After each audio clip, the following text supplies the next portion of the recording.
in there, making sure all this stuff works. Okay, cool.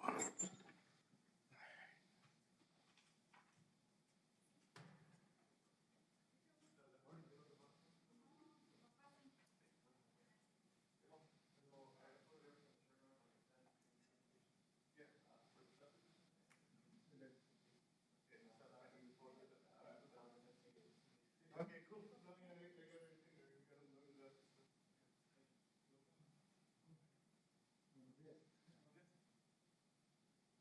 ¿Cómo está? Bien, también.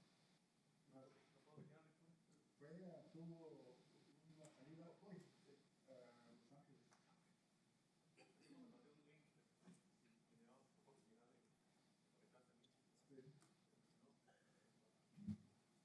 How's it going? Good morning. How are you?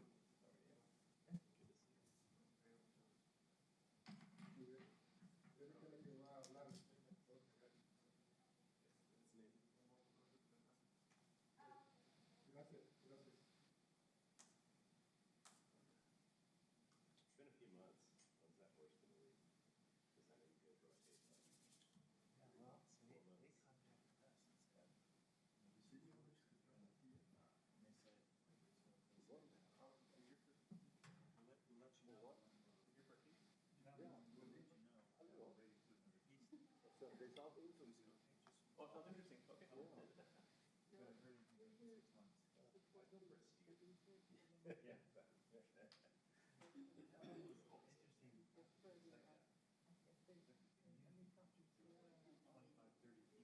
So they saw it.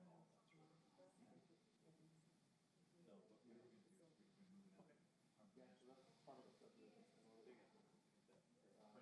it's been 6 months. What number is Steve? Yeah. And they're willing to take it. We're just waiting. I'll just try to get that. Right, yeah, so we They don't want to leave the space, just one. because I did all the Yeah.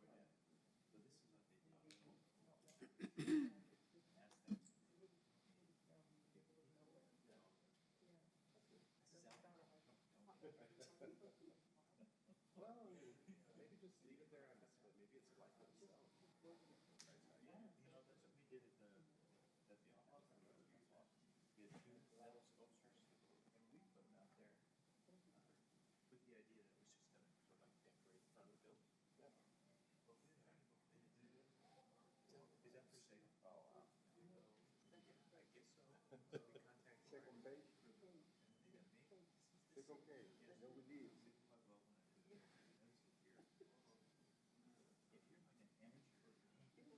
We move for the first. you can't. these are the real things. Yeah. Oh. Sculptures, metal sculptures. No, not right now. I thought. So if you're 35 just I'm in the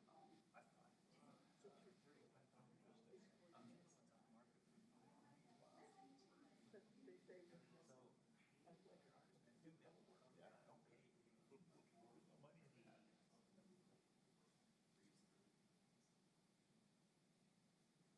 Nah, I never did. Oh, it's okay. There's a lot of sheer hard work. But really good. This Arts Council, we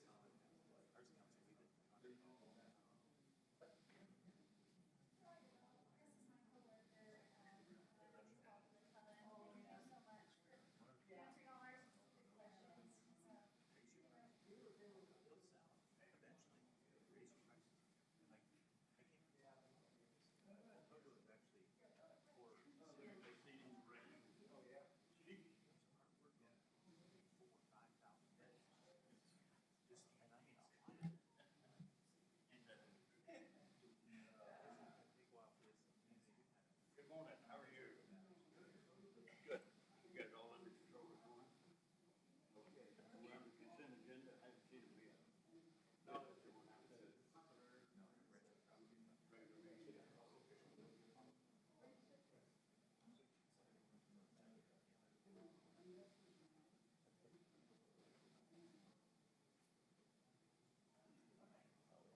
said he might do it.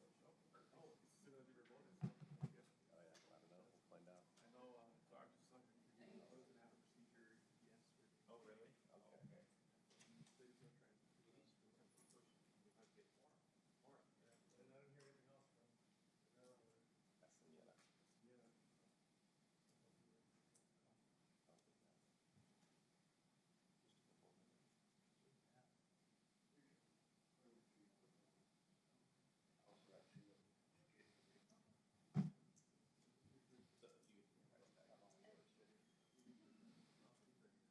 yeah. There we are.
How you gentlemen this morning? How are you?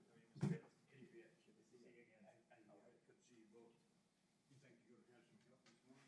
We hope so. We need two more. You need 2 more so we can do some business. Yeah. Would you want to come sit in too? Okay, well, One more, one more. We haven't volunteered since I Yeah. Let's see if we got any attorneys that would challenge that. Yeah, I don't think we're gonna get away with that. I don't think so. Anyway, gentlemen, good to see you this morning. See you. How are you this morning? I'm going to be presenting your case. Keep everybody under control? Yeah.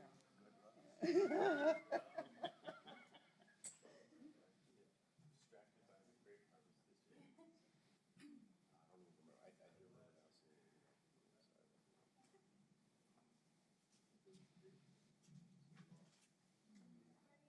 Morning. Good morning. Morning, y'all. How you doing? Any word from Mel? Is he gonna be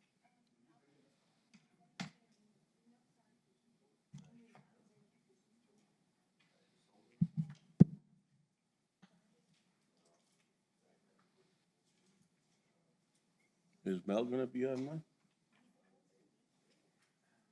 Oh, is he?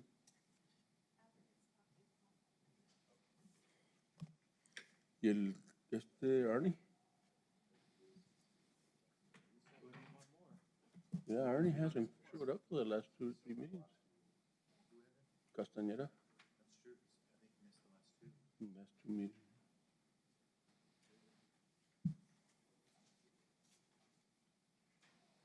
I know he was waiting for a kidney kidney transplant or something like that. He's already had 2 of them and both were rejected. No, seriously, next time. I mean, I would.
Yeah, but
sometimes you just hear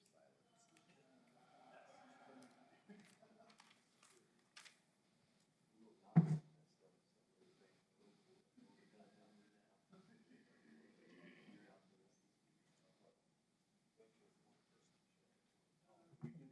We can wait for 10 minutes, and then if nobody shows up, we open the meeting and we say,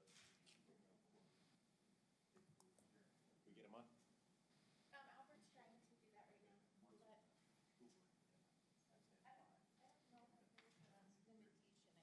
I don't know if there's limitation, I think if everybody.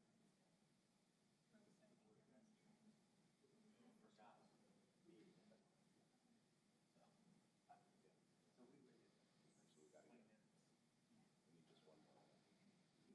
we need just one more.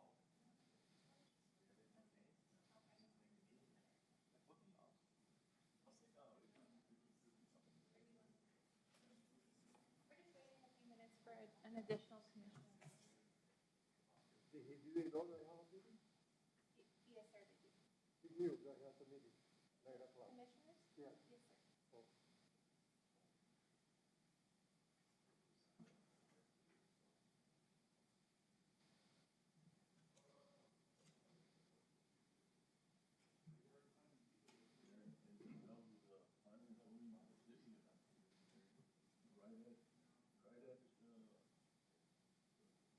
Oh. right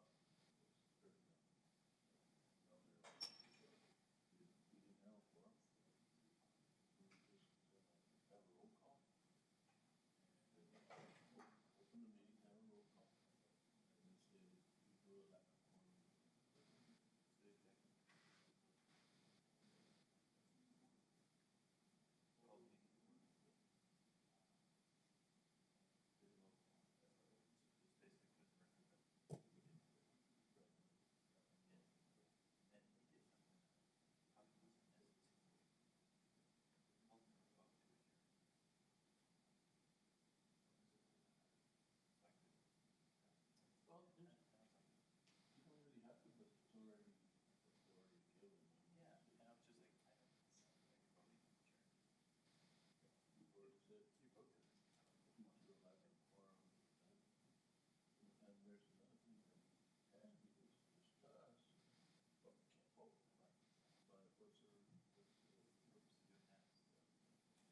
I just want to let everybody know, we have a commission of 7, so in order to have a quorum, we have to have at least 4.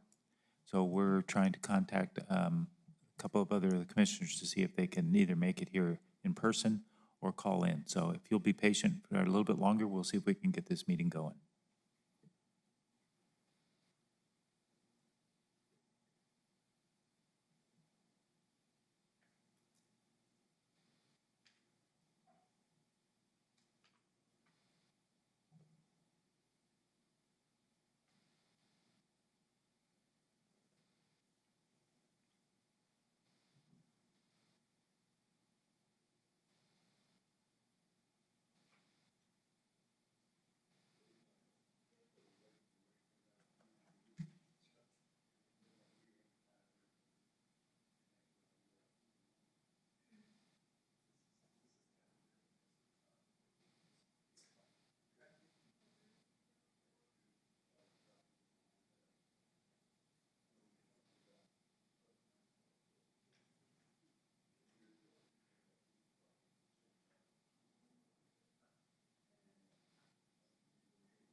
Good morning, Albert. Can you hear me? Good morning, yes, sir, we can. Can you hear me? Yeah, we can hear you, Mel. Oh, all right. Okay. I'm in now. And I apologize for this inconvenience, just things that happened. So now I'm attending the meeting. Who's chairing the meeting?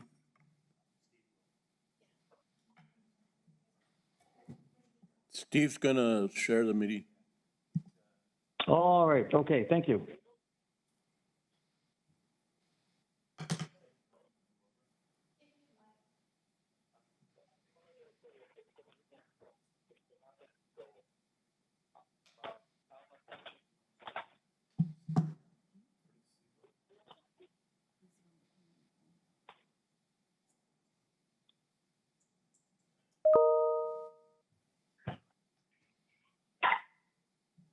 For all of you in the audience, we will start the meeting momentarily. We're just waiting for that one commissioner that went outside. He'll be right back.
Nice talking to you.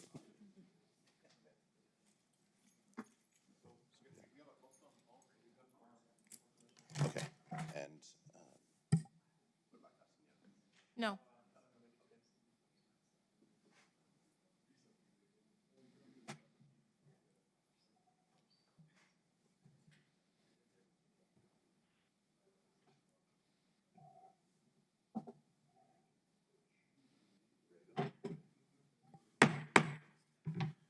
good morning, everyone. Welcome to the meeting today with the Doña Ana County Planning and Zoning Commission on September 22nd. I appreciate everybody's patience. We just had a small delay in attendance. At this time, Eileen, would you call the roll, please? Commissioner Herrera? Here. Commissioner Montañez? Here. Commissioner Lear? Here. Commissioner Acosta? Present via cell phone. Thank you.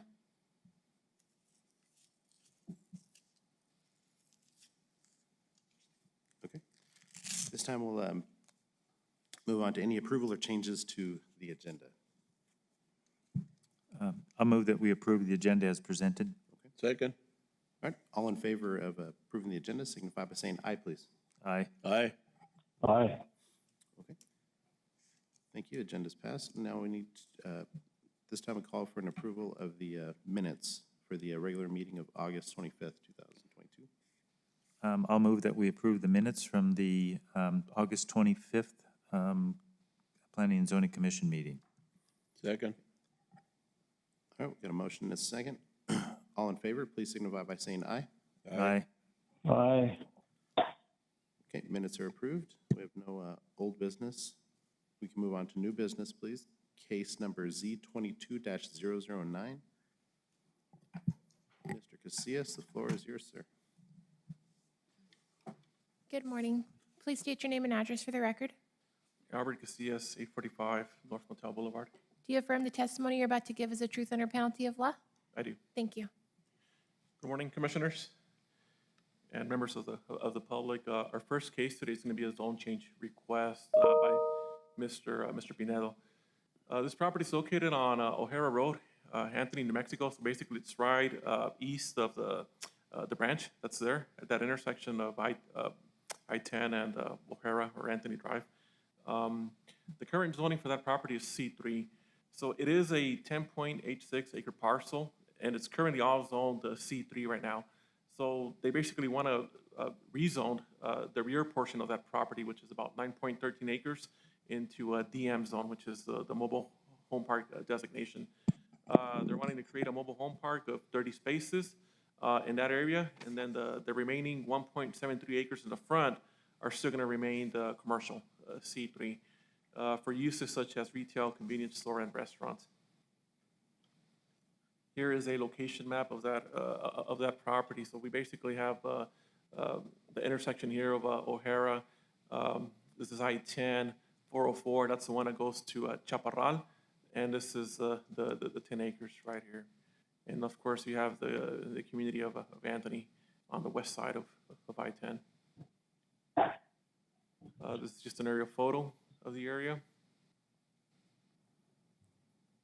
And here is the zoning map. So you see that there's a lot of dark red, which is still that C3 designation. NMSU, that's the campus that's there. Everything to the east, it's basically federal land. This dark gray, it's areas that are incorporated inside the city of Anthony. And then, of course, all this other dark gray area, it's also the city of Anthony here. Albert, can you go back to the other map, the next one, that one? Okay, thank you. Yeah, so basically, so that's the entrance there to the campus, and the property is right east of that. And once again, here's the zoning map. Mr. Chair? Commissioner? Mr. Chair? Yes. Before you get going on here, so we can explain to the public, because sometimes we'll get complaints, well, it's a mobile home park and all this stuff. Can you tell us the difference between a mobile home park and a mobile home subdivision, Albert? So we can get this case rolling, okay? Sure. So a mobile home subdivision, it would be the applicant wanting to create basically a subdivision where mobile homes are going to be located on there. You know, they're leasing or selling individual lots. In this case, it's just going to be one mobile home park under one ownership, under one parcel. That's what this would be, a mobile home park, not a mobile home park subdivision. Later on, if the applicant wished to subdivide, then he would have to go through the whole subdivision process for that. Okay, thank you. And basically just what I stated right now, this is going to be a zone change on the 9 acres, on the rear 9 acres for 30 spaces. The remaining front is still going to remain commercial. It will be a mobile home park.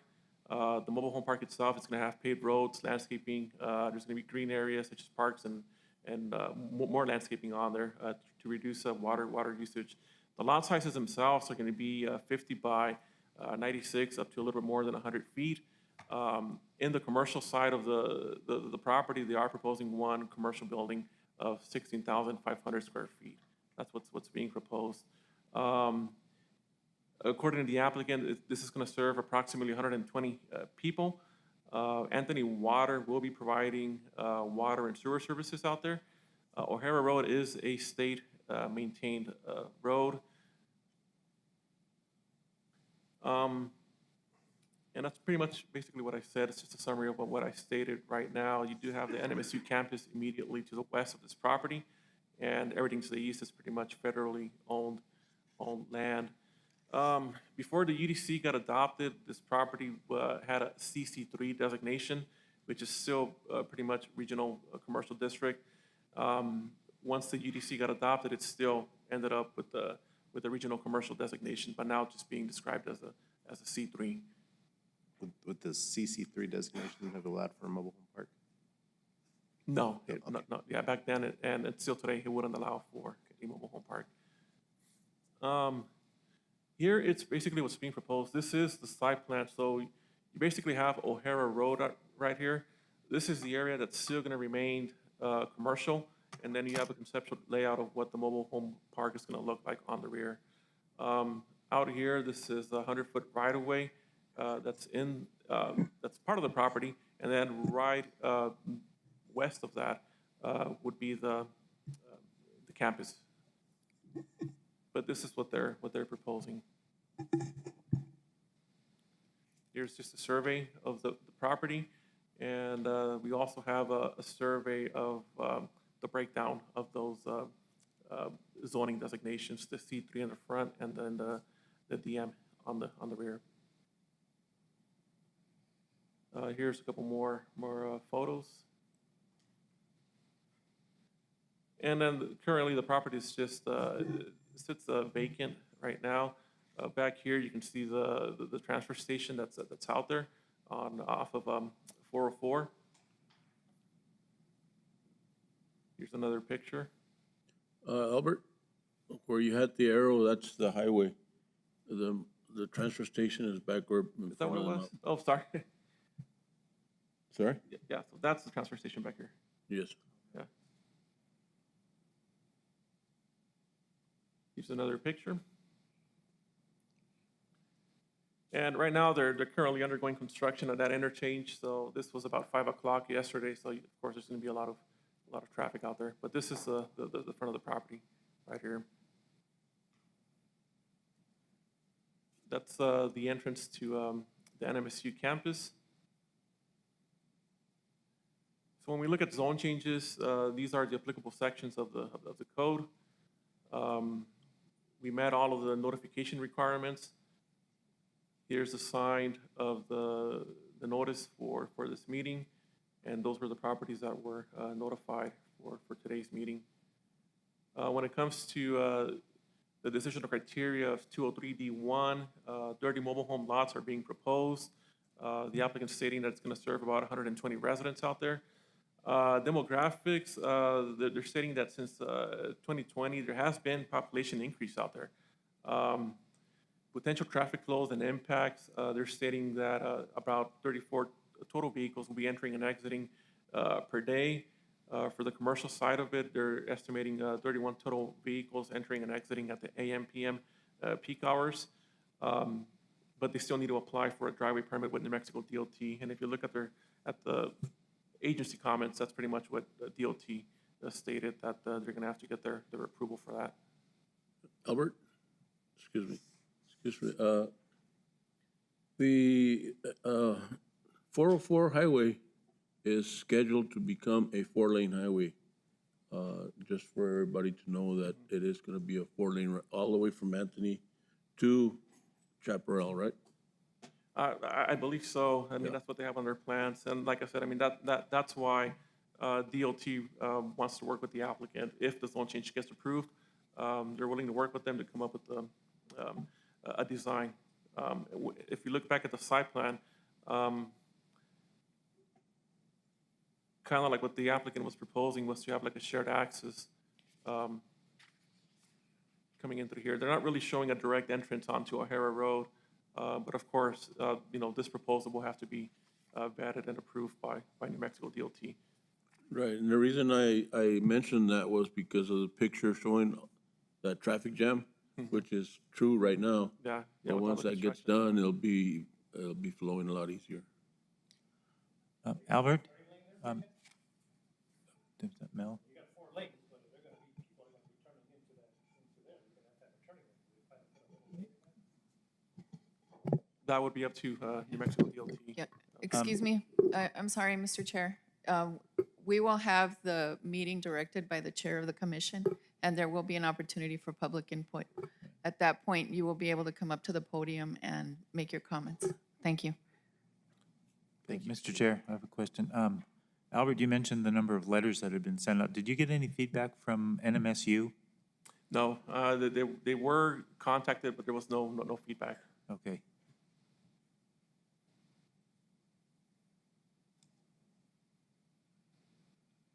So on your packet, you also have a statement from the applicant, calling out the need for more residences out there. He's basically stating that in the area of Anthony, the average household income, it's about 36,000. So it's pretty hard for people to afford homes right now. They're stating that if they can provide a mobile home park, it would provide, the residents, to not have like that much financial issues. Commercial property is always going to provide a great source for the community, and it's also going to provide the opportunity for residents to open up small businesses. Water and sewer needs. Water and sewer needs. Anthony Water is going to be providing water and sewer to this project. The water line will be connected from an existing line located in the southerly portion of the parcel, and then sewer will be placed and connected to an existing sewer line located on the westerly portion of the adjacent property. There has been an easement created to run the sewer line from the existing line to their property, and this is more towards the southern portion of the property. So they did create an easement for sewer to be available for that mobile home park. Like I said, water and sewer will be available, and access will be from New Mexico DOT. So far, there has been no evidence submitted that there are endangered or rare species of animal and plant life in the area. So we believe that the decisional criteria is being met under this zone change request. When it comes to the comprehensive plan, there's a couple of goals that we believe the zone change meets. Goal G2.2 is going to be one of them. Also action A2.2. Then there's goal G4.1, which talks about providing marketable and affordable housing to residents of the county. A4.1 talks about being able to meet a goal of 23,000 housing units, and where they're located in communities that's going to need them. So basically, coming up with a variety of housing options for residents. So we believe that this zone change meets this section of the code. For a change of conditions, we know that there's been population growth in the area of Anthony. Also, a change of conditions would be now that sewer will be available to that area. We don't believe that the development will be in disharmony with the surrounding zoning. We believe that the development is going to be appropriate, and it's going to be increasing the availability of housing in the Anthony community. So our staff findings are included in your packet. I'm going to talk about number 3 here. So we do believe that the zone change is appropriate, and it's reasonably necessary to protect the public interest. Currently, there are no residential uses allowed in the C3 zoning designation. Mobile home parks are allowed in the C1 and C2 district, but you need to have approval of a special use permit. We believe that by having the applicant apply for a zone change to DM, that the DM zone has more specific standards for lot size, for setbacks, recreational space, and accessory buildings. We do believe that there's been a change of conditions out there. We don't consider this zone change request to be a spot zone, and we also believe that it's not in significant conflict with the comprehensive plan. So our recommendation today is to recommend approval of case number Z22-009. This is a zone change on this 10-acre parcel from C3 district to DM district, and that's only going to be applicable to the 9.13 acres on the rear of the property. The remaining 1.73 acres will remain as a C3 for commercial uses. So that's our recommendation today for this case. And we stand for questions. Mr. Chair? Commissioner? Yes. This question is for Albert. My concern I think the features and benefits are really, well, my opinion on that. There's a problem that I think we should see down the pipe is that as traffic flows goes in there, how are we going to get an acceleration lane or a deceleration lane? Are they going to have a traffic light there with a number of trips in and out of that mobile home park. And then would we take into consideration that the widening of that bridge on O'Hara on 404, that's part of the future plan for the New Mexico DOT to belt to the West Mesa up there closer to, you know, the La Mesa area. And how are we going to be able to address that when that's going to be a belting area to Loop 375 on the east side of El Paso? Yes, Commissioner Acosta, we did talk to New Mexico DOT.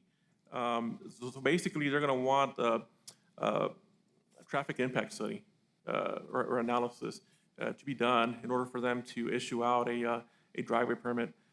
Depending on those findings, like you stated, yeah, there's going to be a couple of options available to the applicant, whether it's going to be turning lanes, whether it's going to be a street light out there. It's going to be up to New Mexico DOT to determine that, and that's going to be based off of a TIA that the applicant's going to submit to them for further approval.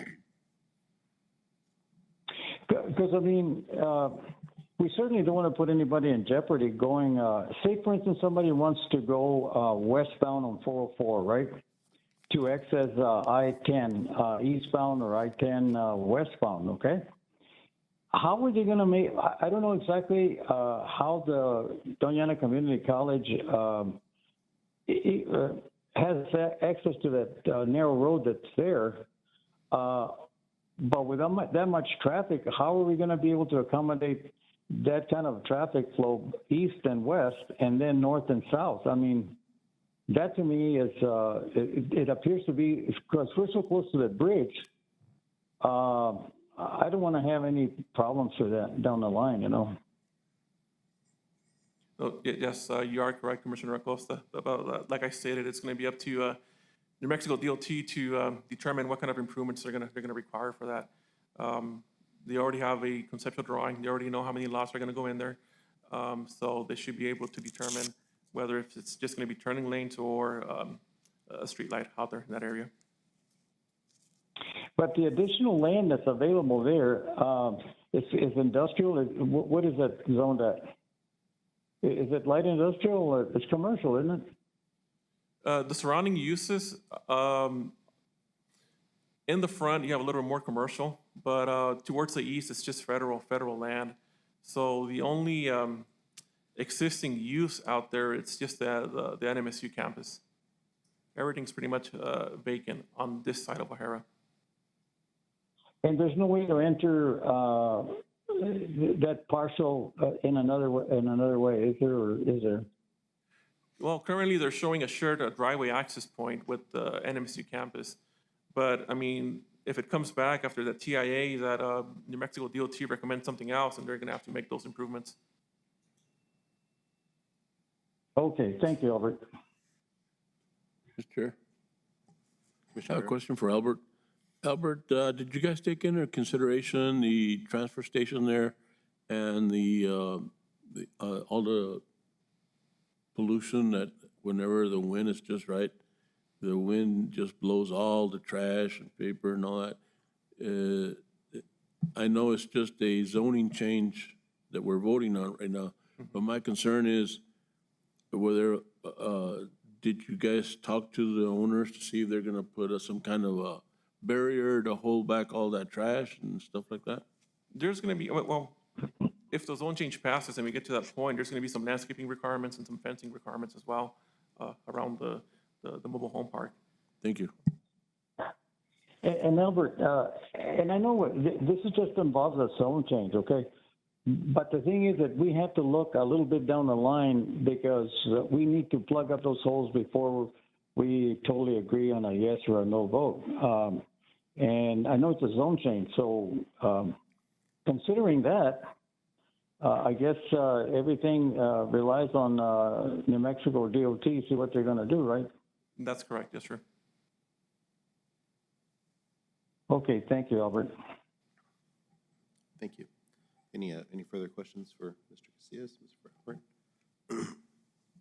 Thank you. And we do have the applicant here. Okay, at this time, I'd like to hear from the applicant.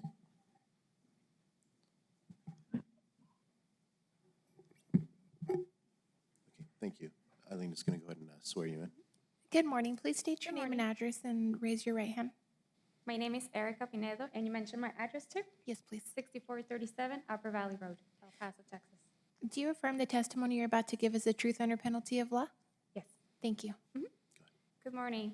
So one of the reasons why we want to have this type of project is because my parents currently have a mobile home. At this moment, have we seen the impact with the COVID inflation? We have seen a high demand of people requesting mobile home spaces. And currently, my parents' current mobile home, it's packed. So every time we have phone calls, people asking if there's spaces available. So this is one of the reasons why we wanted to have this type of business. And I understand your concerns about the pollution, the air. Of course, we have to do a little bit of more research because this is just like how Mr. Casillas was saying, this is just a plan, but we're still gonna make modifications in the future. But at this moment, this will help a lot of the people from New Mexico because I noticed that a lot of the people have low income and currently a lot of people, they're not able to afford a house or even rent an apartment, and this will help them a lot to have their own place. And if also they have children, maybe they can use the benefits of the college to go to school. So at this moment, we will get more of the answers, of course, of the driveway, because I know it's like a lot of things that we have to go for that. Any questions? Commissioner. Yeah, I have a question. You were saying, according to the script of the agenda, possibly 120 residents might live in that development or that mobile home park?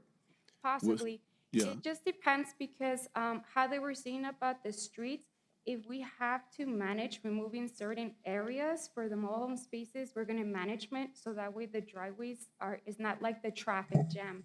But this is just an estimate at the moment. Right, and I understand that. My question is, I'm from Anthony, Oh, and okay. so, so I know the area very well. Yes. And I know exactly what the people are thinking. Well, so in mobile home parks, which we do have one in Anthony, Uh-huh. mostly you're gonna get people with children. Yes, correct. And so my concern is, have you talked to the school district if a possibility of this goes through and your mobile home division does go through? Will it affect the busing? Will you have busing for the kids going to school? I hope so we can provide that. And, you know, I can do that research myself too, going more, because I know right now it's the college, and I know, like you mentioned, there's children, so we have to now basically go towards elementary, middle school, and high school to have an idea if they can provide also those services to this area, because you're correct, a lot of these places, it's a family of maybe 5 with 3 or 4 kids, and you are correct, I will have to get more information regarding that. Thank you very much. You're welcome. Any further questions for the applicant? No?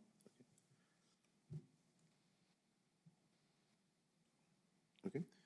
This time, any members of the public want to give input on this case? Thank you. Mr. Chair? Commissioner Costa? Go ahead. Mr. Chair? Yes, sir. I'd like to ask a question of the applicant. Sorry. If at all possible, right, if at all possible, how is it, well, let's put it this way. At present, does the applicant have a mobile home park anywhere in the immediate area? Ms. Pinedo, do you want to answer that? I pronounced that right? Thank you. So my parents currently have one in Texas, but it's in Horizon, Texas. So it's in the opposite side, which has nothing to do with New Mexico. Okay, thank you.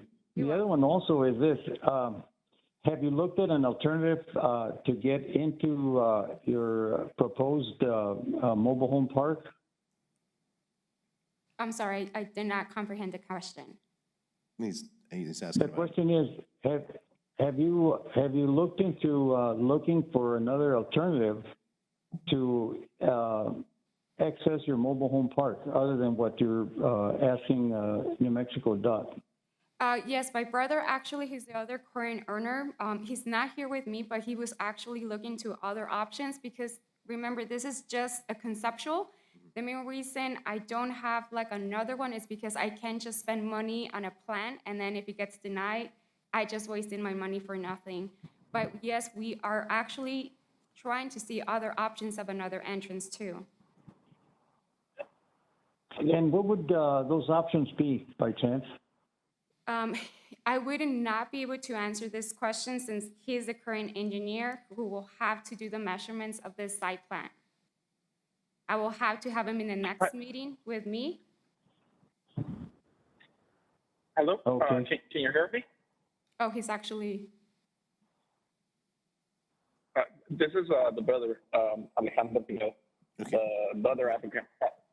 Mr. Pineda, re- Mr. Pineda, just give me just a second. Commissioner Acosta, are you, I yield the floor, yes.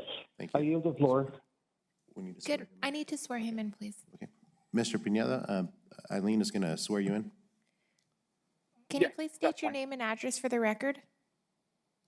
It's Alejandro Pineda, Can you state your address, please? 6437 Upper Valley Road, El Paso, Texas. Do you affirm the testimony you're about to give is the truth under penalty of law? Yes. Thank you. Go ahead, Mr. Pineda.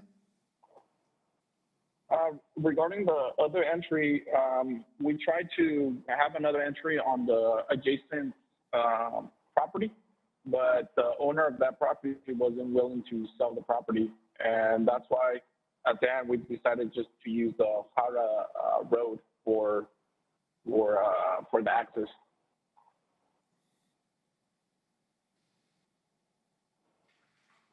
Okay, so currently you're saying there would be just one access point option in this plan that was submitted to us?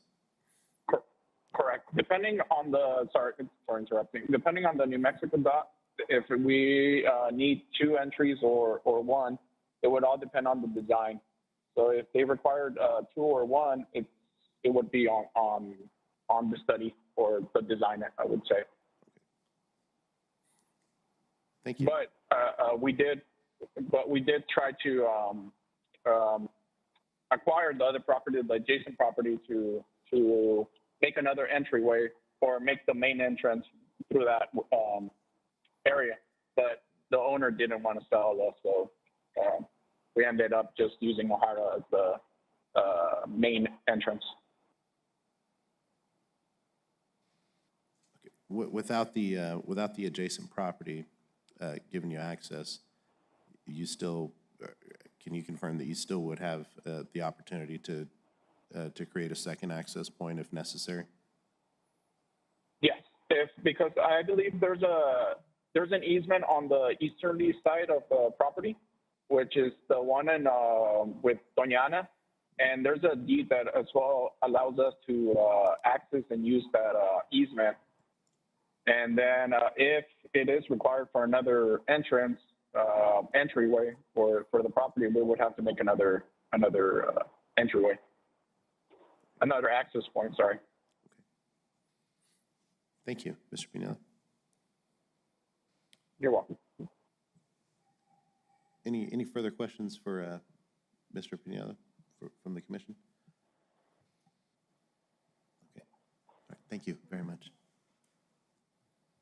Okay, this one will move on to public comment. And Eileen, my apologies. I forgot to ask for anybody speaking to sign in. Do you want to have them sign the book after they've spoken? Or do you want? We're okay for now? Okay, thank you. Good morning. Let's do Please this one state your again. name and raise your right hand for the record. My name is Scott Eschenbrenner, Special Assistant to the President at New Mexico State University. Our address for our office is 4003 Geothermal Drive. Do you affirm the testimony you're about to give is the truth under penalty of law? I do. Thank you. Thank Chair and Commissioners, thank you for this opportunity. You had asked the question whether NMSU had reached out. Actually, we had. We called twice. I had called twice and never received a phone call back. And primarily, my biggest question has to do with the access.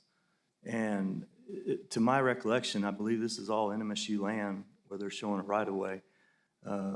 We have not been approached by the developers about a shared access, and it looks like that they'll be utilizing our driveway to our main access. So, I just really bring into question, we have a university, a community college there with quite a bit of traffic. We do have concerns about traffic. As a matter of fact, NMDOT is going to be requiring some right-of-way from us for this 4-lane road.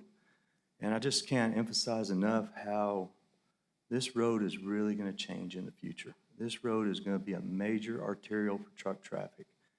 The Texas Highway Department has, I don't know what the number, $300 million project to eventually hook this road all the way around to northeast El Paso and to Interstate 10 out by Horizon, Loop 375, with the purpose of trying to get truck traffic out of downtown El Paso. So, what we see today is a road that's probably, in my opinion, I think it's probably one of the most dangerous roads in the area, a 2-lane road. So thank goodness they're expanding that to 4-lane. But a concern I would have is one, 120 residents coming in and out of there, out of a driveway that we built and put in, that we haven't been approached about to work out some kind of mutual access. And two, just a second access. You have one ingress and egress for emergency equipment to come in and out of there. I think that'd be a little bit of concern to me. But I just want to be here representing New Mexico State University. I don't say that we're opposed to any kind of development adjacent to us. It's just the access to the property and how they're doing it. That'd be my biggest question and biggest concern as y'all move forward. And I think y'all have been highlighting that and keying in on that point. I appreciate that. And I'll stand for any questions if you have any. Thank you. Mr. Chairman? Eschenberner, is that correct? That's correct, Chair. Any questions? Yeah. Thank you for that information. I am very concerned about just one entrance and exit to the property if it ever gets to that point, because I also was a fire chief for the city of Anthony some time ago, and I can see the problem of emergency vehicles, ambulance, whatever, going in and out. So two entrances and an exit would be perfect. Chair and Commissioner Herrera, one of the other things that is important to note for our perspective is that part of this NMDOT project is actually going to wind up providing us the second access that we've been needing and desiring to the west of our property along that frontage road. So there are some real benefits, and they're addressing some of the concerns, but that's been one of our concerns, just having one access to our campus there. So we'll be able to address that through this project that DOT's doing. Mr. Chair, your campus there, approximately how many students attend there? Commissioner Montañez and Commissioner Lair, I don't have that answer. I apologize. I probably should, but I just handle the real estate aspect of it and not much on the Okay, understand. Thank you. Yeah. If that's important, I'd be happy to get that information. I can find that out pretty quick. It would just really sound like we're trying to get an idea really of what the traffic analysis is going to look like. As you stated, another 120 residents in addition to how many students are attending,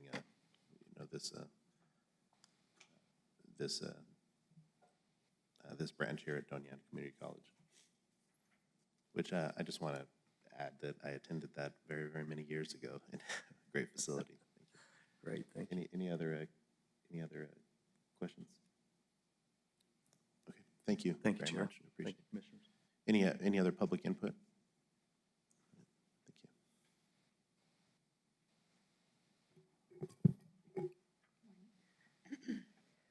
Good morning. Please state your name and address for the record. Liz Reed, 4504 Loma Linda Circle, El Paso. Do you affirm the testimony you're about to give is the truth under penalty of law? I do. Thank you. Thank you. Good morning. I just wanted to support what the representative from NMSU said. As a commuter of the 404, I can and I'm sure everyone here has driven the 404. You understand how dangerous it is. So many mornings on my way here to work, you see people create their own pathways to get around traffic. I understand that this is preliminary, conceptual, but I am concerned about the impact to traffic. I emailed Albert just a moment ago to share my concerns. So I look forward to seeing the traffic impact study. So I just wanted to, as a commuter, I just wanted to express my concern about the impact on traffic. Thank you. Thank you very much. So I am gonna, so there was not any traffic, there wasn't any TIA submitted for this case? Chair Montañez, no, that's correct. There was no TIA submitted, but that was one of the conditions from New Mexico DOT, you know, that if it was approved at any point, if they were to sign off on any driveway, that they would have to submit a traffic impact analysis by an engineer and go from there. Thank you.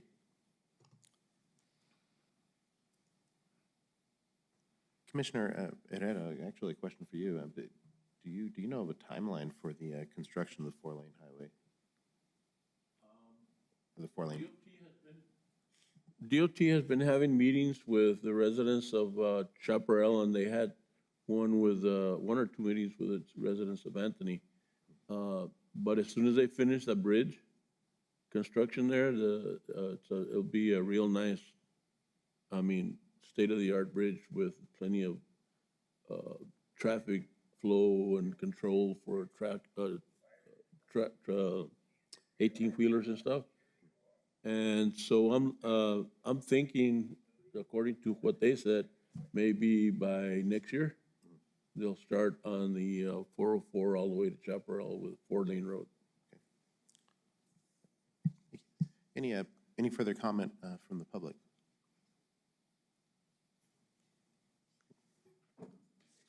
Mr. Chair, I'm sorry to interrupt again. I just wanted to let everyone know that they're testing the fire alarm. And so if it goes off, we do not need to evacuate.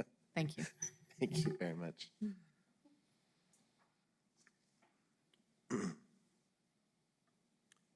Okay, seeing no further public comment, this time I'm going to call for commission input. Commissioner, Chair, I have a question. That we talked quite a bit about a traffic analysis. Is that required for this, or is that something that we would have to put into a motion that be required? I would recommend that, I didn't put it as a condition in this case because if it gets approved, it's something that they're still gonna have to do. Whether or not they don't get approval of the zone change, if they just wanted to build like the front portion of their property, the commercial side, they're still gonna need a driveway permit. I understand the applicant's concerns about not having to go out there and waste thousands of dollars in a TIA if they're not going to get the zone change approved, and also see the concerns from the surrounding property owners as well as NMSU. But I do believe that part of that process before they even submit the TIA and before New Mexico DOT signs off on that driveway permit, that they're going to want input from for sure New Mexico State and the applicant himself. In order to come up with the best design possible for that area, considering, that we already know that there's going to be further improvements coming down the road on 404. But a condition can be made that approval of a New Mexico DOT driveway permit will be required prior to any construction that happens in there. Whether or not, the zone change gets approved, let's just say, they scrap that plan and then just decide to build a mall out there. That's probably gonna have a whole lot more impact than a mobile home park. They're still gonna need that driveway permit. We just gotta remember that the zoning is still gonna be C3 on that property. Okay, thank you. Mr. Chair? Mr. Chair? Commissioner Acosta, go ahead.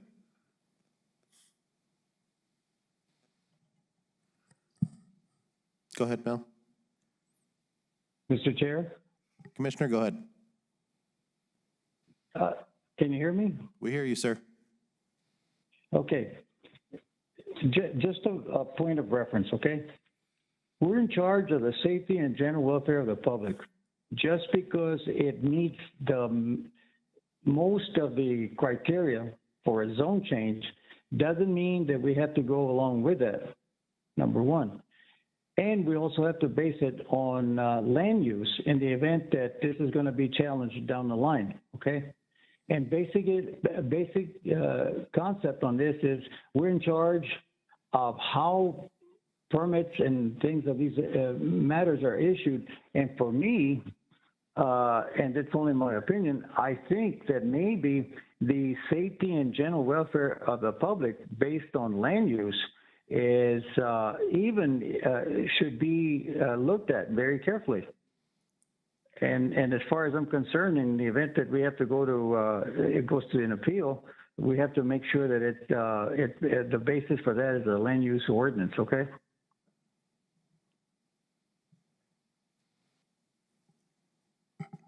Hello? Yes, sir. Okay. Thank you very much, sir. I guess this next question here, I have a question for you, Albert, is Mr. Eichmerner brought this to our attention. With this plan that's submitted, and they're using NMSU's driveway to as an access point. Is it possible NMSU could deny that access point at any point after, if this were to be approved? They would have to work out with NMSU. I mean, of course, if it does turn out that that's their property, yeah, they're gonna have to get their approval for that. It is being called out as a 100-foot right-of-way. The survey that we have does include it on the applicant's property, so there might be a little bit of a misunderstanding there on that one. But from everything that I've seen, it's part of the applicant's property, but it's still a right-of-way. So who that easement serves, that's probably requires further research. Okay. And then just to clear that up, it is a 100-foot right-of-way easement. Thank you. I would have appreciated seeing an alternative access point or a second access point be submitted, just in case something like that were to happen. Thank you. Mr. Chair, I think the issue of the access seems to be a big concern here, especially since you have two entities that are using the same entry point. One of them apparently was unaware of this happening. Seems to me that maybe it might be best to postpone this decision-making until that issue can be resolved by the applicant.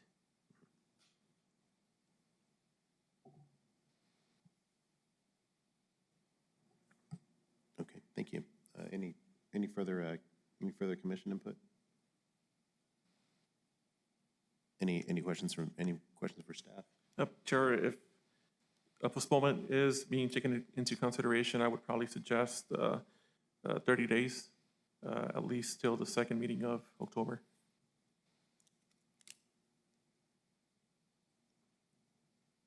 Okay, thank you. Okay, if there's no further commission input, the chair calls for a motion. Mr. Chair? Commissioner? Mr. Chair, make sure that on the motion that we have a specific date and time for this hearing to come forth in front of the commission again. Okay. Would you like to make the motion, Commissioner? No, thank you. Okay.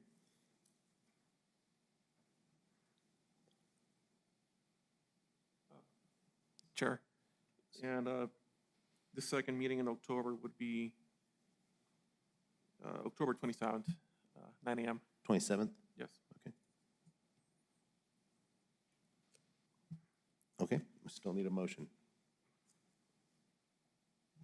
Mr. Chair, I move that the case Z22-009, request for a zoning change from C3 to DM, be postponed until the Planning and Zoning Commission meeting on October 27th at 9 a.m. in this, at this site.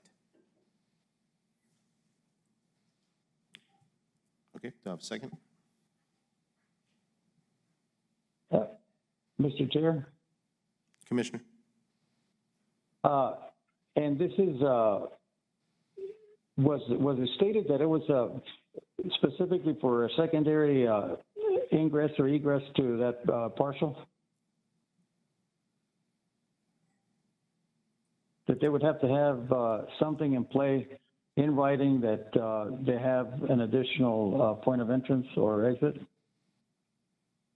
Yes, we would like to see the applicant, submit, additional potential access points other than what were submitted, or alternative access points if necessary.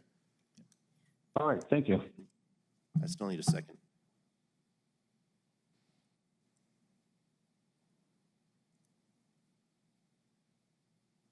I second the motion. Okay, second, Commissioner Acosta. Any further? Yes. Any further input? Okay, Eileen, would you call the roll, please? Commissioner Herrera, Yes. Commissioner Lear, Yes. Commissioner Acosta, Yes. Chair Montañez. Yes. Okay. Case number Z22-009 has been postponed to October 27th. Okay, moving on to case number SD 22-009.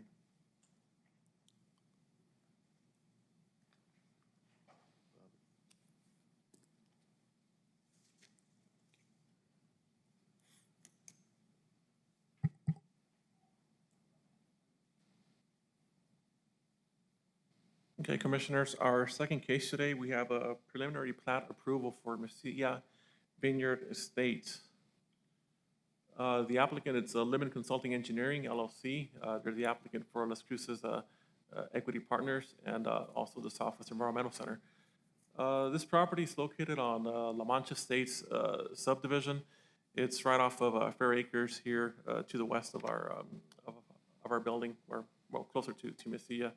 But basically, the applicant's proposing 28 lots on one parcel, totaling 32.36 acres. Lot sizes are going to range between 1 acre and 1.28 acres. The property is D1L, so it's a 1 acre minimum, so they meet that requirement. They're also going to be removing 0.938 acres from the proposed Mesilla Vineyard Estates and adding it to Tract 2 of La Mancha Estates Phase 1 and 2A replat number 2. Basically, there's one portion of the area where they're going to be incorporating it into the subdivision. It's not part of the subdivision in itself, but we felt that going through this replat process, we're killing two birds with one stone. Access to the property will be from South Fair Acres Road, which is a paved county-maintained road. Tres Sendas Road, which currently right now it's a private graded road. Sandy Beach Road, it's also a paved county-maintained road. Water and wastewater, City of Las Cruces is providing water services. Wastewater will be handled through individual on-lot septic tanks. So here we have a location map of the property. We have the Rio Grande here to the east of it. South Fair Acres Road. This is the current La Mancha Estates right here to the north of the proposed subdivision. Here we have Tres Sendas, Chivalry Lane, Sandy Beach Road, which are currently paved and are county maintained. So Tres Sendas roads will be improved and paved. And here's the preliminary plat. And so we'll have Tres Sendas Road over here linking up to South Fair Acres. This is where Sandy Beach is at. But this is just going to be the proposed layout. We basically have a loop coming in here. We're going to be creating 28 lots. There's a portion here that's going to be extended over to Tract A of this this parcel right here. But all that's included here in the proposed subdivision. When we look at the decisional criteria for approval, the plans and policies, these are the sections that we have to meet. General notice requirements, we have to meet those preliminary plat review sections. Article 4 calls out the process for P&Z review, the DRC review, and any subdivision data requirements. Mesilla Vineyard Estates, it's located west of the town of Mesilla, and it's the Fair Acres area. It's a part of La Mancha State subdivision, lot 2A, La Mancha Estates, which was recorded back in September 23, 2020. And then we also have Track 2A, La Mancha Estates Phases 1 and 2, which was recorded, back in 2015. And on September 8, we did have the DRC review the subdivision. They were also requesting a modification request to the subdivision, which was to not construct deceleration lanes at the north or south entrances on Fair Acres Road.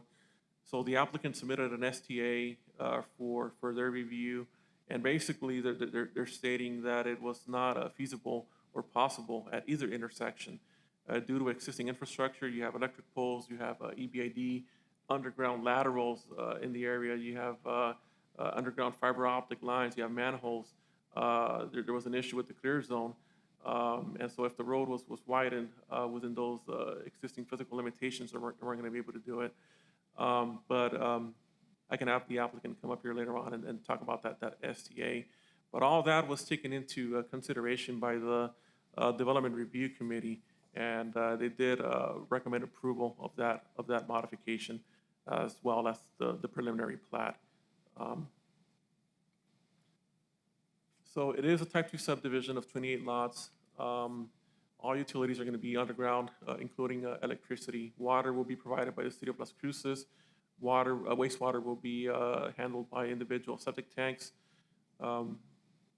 Fair Acres Road, which is a minor arterial county road, will serve as access to the subdivision, as well as Tres Sendas Road and Chivalry Lane, which are all 50-foot wide right-of-ways. So all the lots are going to be accessible from paved roadways. They're going to be maintained by Doñana County following, the acceptance of the rights-of-ways and improvements. Individual lots proposed will be accessible by that new extension of Tres Sendas, which is going to be connecting to Fair Acres Road. And there are going to be no recreational facilities being proposed right now. Lighting is not going to be required for the subdivision because they're 1 acre lots. So here's an aerial of the proposed subdivision. So we have South Fair Acres Road over here, which is paved. We have Tres Sendas right here, which is going to be improved, and which is going to be one of the access points for the proposed subdivision. Here we have the surrounding zoning, so everything around there is pretty much D1L, which is a 1 acre minimum. And here's a notification map. These are the letters that went out. All of the public notification requirements were met. Tres Sendas Road. So this is what the area looks like right now. So that's the intersection of Fair Acres and Tres Sendas Road. And here we're looking onto South Fair Acres Road. And now we're looking south at the same intersection. And this is part of Sandy Beach Road, which is already improved, and it's serving the subdivision to the north. So that's the intersection of Sandy Beach and Tres Sendas, and this is looking north on Sandy Beach Drive.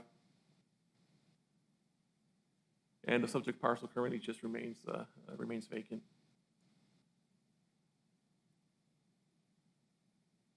We go a little bit to the north of the existing subdivision that's there. That's the intersection of Chivalry Lane and South Fair Acres Road.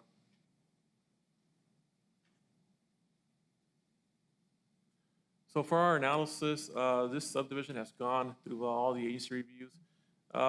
Pretty much there are no outstanding comments or negative opinions for the preliminary plat. All the lots meet the zoning requirements for D1L. All of the notice requirements have been met. The data requirements were reviewed by the appropriate agencies.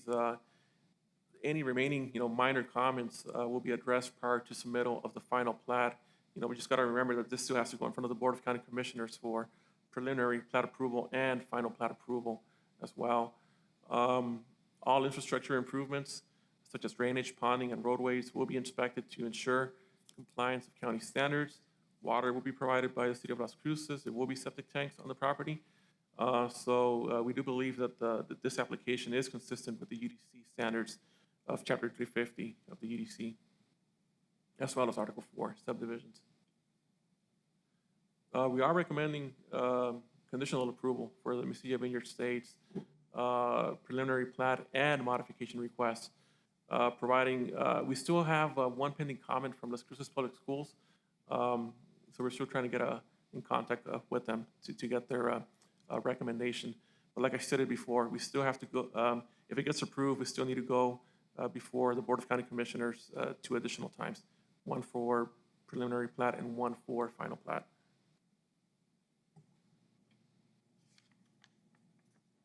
So for our findings, the property is located outside of any incorporated municipal zoning authority, and it is within the jurisdiction of Doña Ana County. We do believe that the subdivision meets all of the data requirements for Section 35407.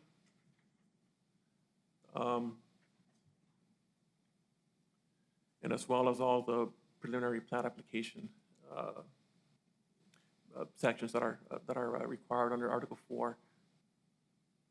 So just back to my recommendation, we are recommending that the P&Z recommends approval of the Mesilla Vineyard Estates preliminary plat and the modification request as well. So that's just the end of my presentation. I do stand for questions, and the applicant is here as well. Albert, there was a letter here asking about the streetlight requirements. Did this Yes, my apologies. There was one of the neighbors who submitted a couple of emails with some questions in regards to the subdivision, the build out of the subdivision, and mitigation for dust control and noise control. That was included in the packet. The applicant himself, got a copy of those emails. I did respond to those questions via email as well, but I think that the applicant's probably better, it will be more adequate to address some of those concerns as well. But when it comes to lighting, in the code, if the lots are going to be less than half an acre, then that's what triggers the lighting requirement. If they're going to be an acre or more, then that's not a requirement. Thank you. Any questions for Albert? Mr. Chair? Commissioner? Yes, Albert, what exactly did DRC say? Well, there's two issues. One of them is the Flood Commission is one. Two is the road department, okay?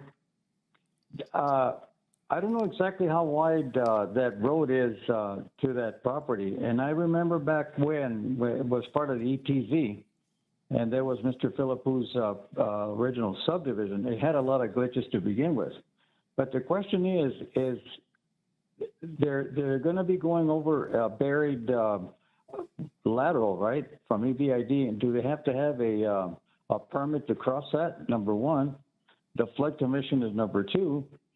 And here we are again on acceleration lanes and deceleration lanes. I know it's very expensive, but if we apply the rules as we're going, I mean, certainly the DRC should have looked at it a little bit differently, because there's an existing subdivision. And I believe that the other portion was the original full plat for the Philipou subdivision. So I'd like to know what the road department said, the engineering said on that.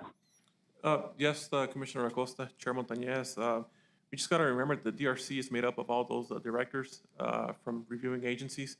We do have the director from county engineering, representative from the flood commission, planning, and the fire marshal. So they reviewed all of the submitted documentation, including an STA by the applicant. So all those factors were considered when recommending their positive recommendation to this body. But like I said, I mean, the applicant is here, and he can probably address a little bit more of those circumstances and what the STA actually recommended. But just what I showed was just a summary of that recommendation, that due to existing infrastructure that's already there, it was going to be nearly impossible to include those turning lanes. So who's in charge of the road department now?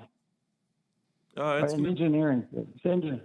Mr. Moabed. But he was present at the DRC meeting, Commissioner Acosta. So there was not the subordinates that were there. They were the directors, the actual department heads, right? Yes, Commissioner Acosta, it was the actual director of engineering. Okay, thank you. Commissioner Herrera?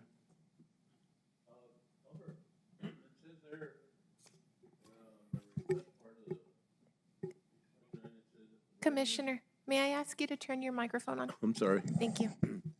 It says there on the request that pursuant to State Statute 350-405, public lighting will not be required on the subdivision. Will there be any lighting at all? I mean, it's gonna be a dark skies area or what? I mean, I can let the applicant handle that, but, or answer that question right now, but what I believe it's gonna happen, you know, at the front of the house, you know, there's gonna be some lighting fixtures.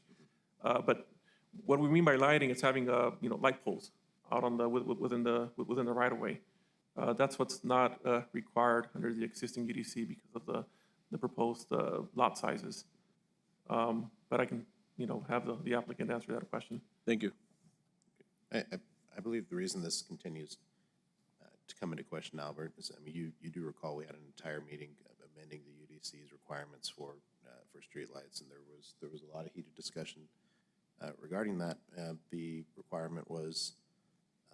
The requirement did pass, and since then it seems that every development that that's starting to come before us is somehow deterring the streetlight requirement, whether it's done through the DRC or, because I think there's still just a lot of general confusion on the streetlight requirement. Yeah, Chair, on our end, we see both sides of the story. You know, you have areas where they don't want any lighting, you know, and then those that do want them for you know, security purposes. And Depending on what part of the county that they're developing. Commissioner Acosta? Well, Mr. Chair, looking back at Mr. Thurston's subdivisions, there were so many people that did not want lighting, and then we required lighting in that East Mesa subdivision. And so we're faced, again, I think that maybe the developer would be able to answer that question a little bit better than applying the rule. Let's see how it goes. Thank you, Commissioner Acosta.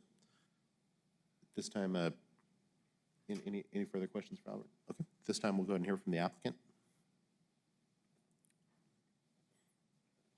Thank you, Albert, and appreciate you.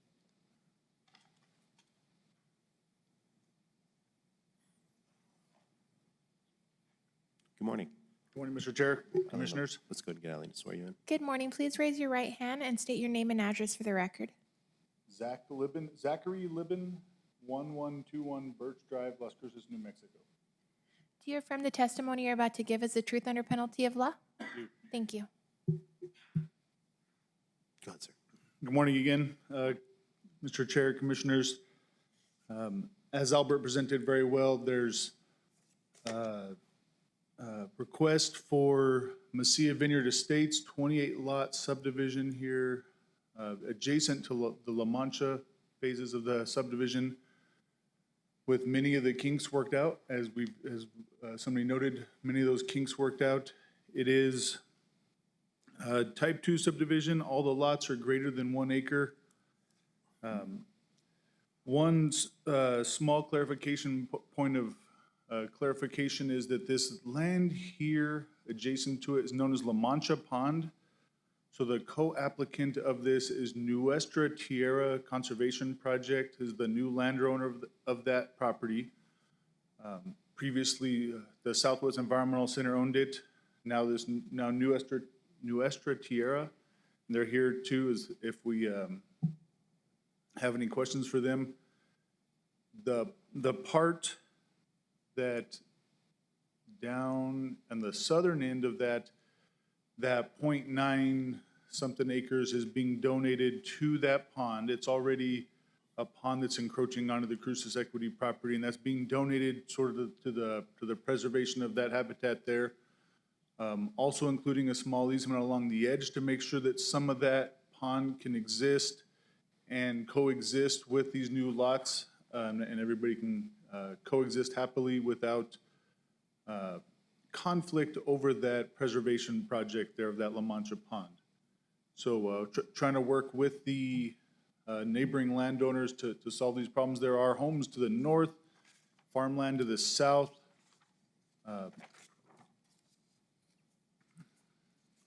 As noted, the application, the construction plans that have been submitted are not including street lighting, and that is intentional. The developer feels strongly that this is an area where that wouldn't be appropriate, and my conversations with the adjacent landowners has been similar. We did have the one question come in asking that question, but the adjacent landowners, there's no street lights in there, and that's their preference, that they can see the Oregon Mountains, that they can see the river without having street lighting obstructing the stars. So that's why it hasn't been included. It was intentional for this, and it's my understanding with these 1 acre lots that is not required by the UDC, and that may even be appropriate for this size lots and this density here of not dense of these homes here. There aren't any streetlights to those other phases, just to mention that again. The modification request for not improving the 2 intersections of Chivalry and Tresendis, specifically, Tresendis is a really good example. There is no room for expansion of any turn lanes at that location. There is to answer Commissioner Acosta's question, there is a right of use license approved and in place for the Tresendis to cross the Picacho lateral, which will get transferred to Doña Ana County at the appropriate time. And that Tresendis will be improved. As Albert mentioned, 50-foot right-of-ways. The biggest issue with Fair Acres is that it doesn't have a 50-foot right-of-way or some adequate right-of-way for those kind of improvements. If it did, then those would be included. Since it does not, the modification request, there is one right turn lane into Chivalry Lane existing. That's what there was space for at the time, and that still serves an important purpose. There's not space for a deceleration lane coming south at either intersection, especially not at Tresendis. With that, it's also from the site threshold analysis that I just want to read it correctly. The level of service, there's more than one way to calculate the need for lanes and such. Using the DOT level of service calculations, the level of service analysis shows that the approval of a variance to waive the construction of the southbound turn lanes on South Fair Acres Road will not adversely impact traffic flow or cause any type of traffic safety problem. We are working with the engineering department for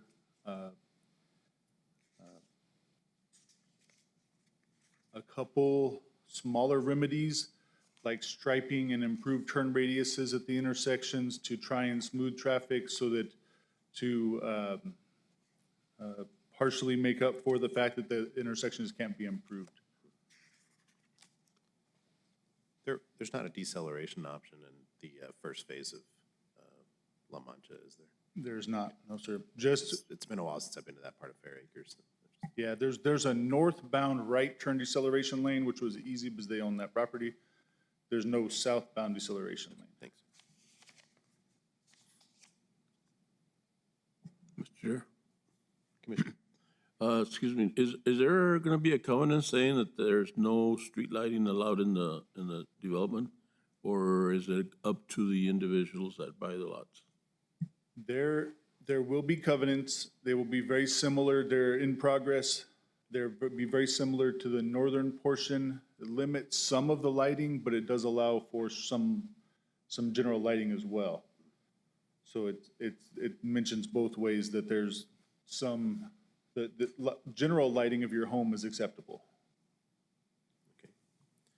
So Albert, Mr. Livin mentioned here that the streetlight requirement is not a UDC requirement. You also mentioned that the size of the lot could determine, or the average lot size in the development could determine the streetlight requirement. Can you give me a little bit of clarity on that? As far as I've read and as far as we've interpreted that, the streetlight requirement is a UDC requirement. This would be an exception to that. No, I mean, it is a UDC requirement, but what Mr. Livin was trying to state is that it's on this type of subdivision with the average lot size being at least 1 acre, lighting is not triggered. Okay. It's triggered when the average lot size is half an acre. Okay. So he would not, so there would not need to be any kind of exception considered by the DRC. We could just develop this without any streetlights. That's correct. Okay. Thank you.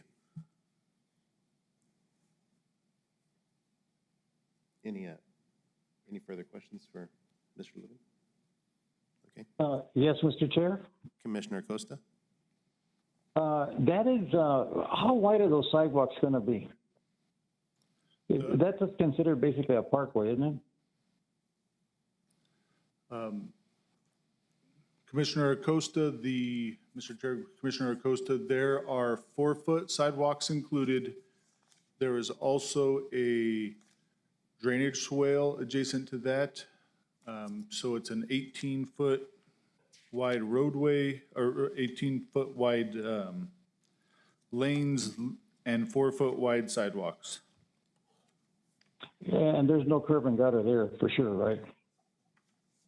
There is no curb and gutter. It is very similarly planned to the northern existing La Mancha phases where the road drainage is dealt with roadside swales that follow the road all the way throughout. And based on the drainage calculations, there's plenty of capacity in those roadside swales is designed to handle all that road drainage. And then the rest of the lots are drainage is planned for on-lot ponding as they're 1 acre lots. It's planned that they will have their own pond on lot. It was previously farmland, so it's all very flat, and there's really no slope or general drainage direction currently. So there's no channelizing of water into a general pond, so everybody has to have a holding pond area, and so the crown on the road will go either east or west, right? Or north and south? Yes, Mr. Commissioner, that's correct. The on-lot development will require on-lot ponding. The road drainage, the runoff created by the pavement and the sidewalk and such will be dealt with by roadside swales that flank the road throughout. So there's a ponding adjacent to the road throughout. An acceptable capacity, there's enough excess capacity and acceptable capacity that there can be driveways across that roadside swale and still have plenty of capacity for the stormwater. And are those roads dedicated to the county, or is it internal for the homeowners' maintenance? The plan is that the roadways and that 50-foot right-of-way will be dedicated to the county. And has the county accepted that?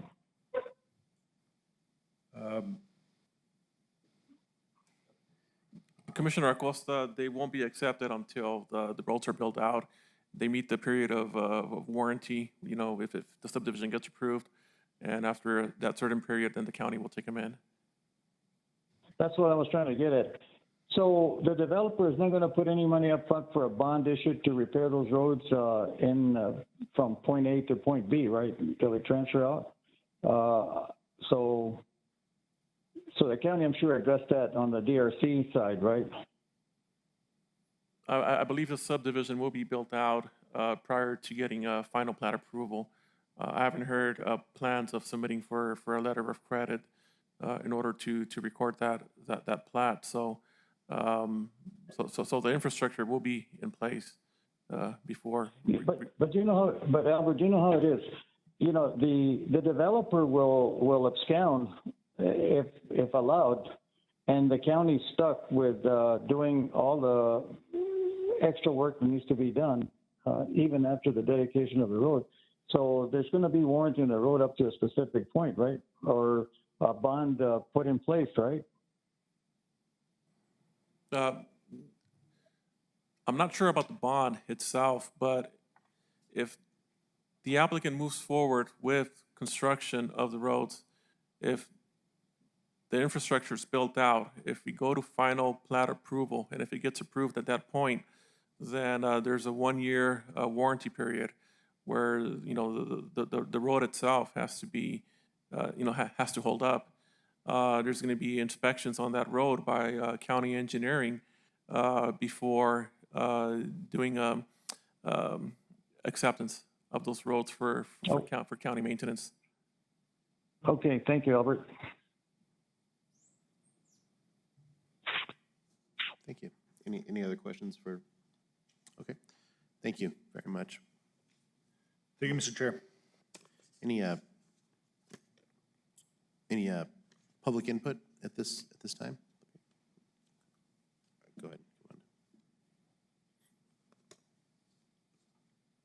Tony Chavez. Yes, good morning. Please state your name and Get a address for the record. A little closer to the microphone, please. So Tony Chavez, 4803 Byers.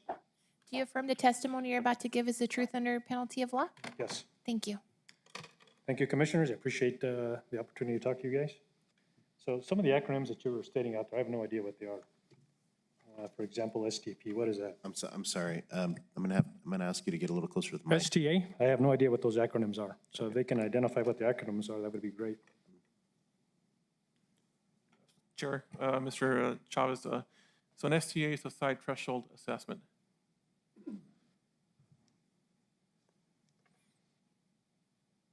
Okay, thank you. So the roads, I'm assuming that are going to be in there, they're going to be paved roads? Yes. Yes, that's correct. And then the other issue is, a few more issues. So they're going to build this new, they're planning to build this new subdivision. So if you're going to build a new subdivision, why don't you take into all the considerations of putting the proper drainage, putting street lights for safety issues in there? And I don't know, he talked to adjacent property owners that nobody ever talked to me about putting in a street light. I think street lights are beneficial. There's kids that live in a house right there on the corner of Sandy Beach and Tres Sendas. There's a school bus that goes right through there. So that'd be a good place to put a street light, number one. Number two, at the entrance of Tres Sendas coming in would be a good place. So Are you in the first phase of La Mancha? I'm in the back phase, the second phase. So, I mean, if we're going to do something, let's do it right this time. The last time they did that, they built that. I mean, there was a lot of things that could have been done, but they didn't do it. I mean, if you're going to put in drainage, you could probably put a drainage right to that ponding area they have right there in the backside, or put it to the river. In regards to, I mentioned Fair Acres Road. In my opinion, Fair Acres Road is in dire need of repair. You're going to be bringing all kinds of heavy equipment and stuff coming in there, and that road is going to get even worse. And so I don't know where the county is on fixing that road, but they fixed the northern part of Fair Acres, but they didn't fix the south part of Fair Acres. And now as they develop all this area, you're gonna have more people coming in. So I don't know what the plan is for that. But it would be good if they could fix it. I mean, EBID went and put in, what do you call them, cañutes, I call them in Spanish, for the water, to go underneath as opposed to going in a ditch. So I don't know if they can get easement to some of that land and expand Fair Acres Road and actually make a turning lane right there to get into Tresendas, because it's all underground now. So there's, I don't know, 30 or 40 feet there, and they could probably use at least 10 feet of that to expand Fair Acres Road to the east. So that would be a big improvement for Fair Acres. Noise, there's gonna be a big issue with noise as heavy equipment is coming in there. So what is the county doing for noise mitigation? Dust mitigation?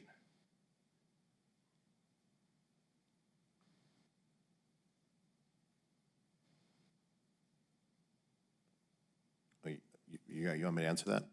I'm asking the question, I don't know who's gonna answer it.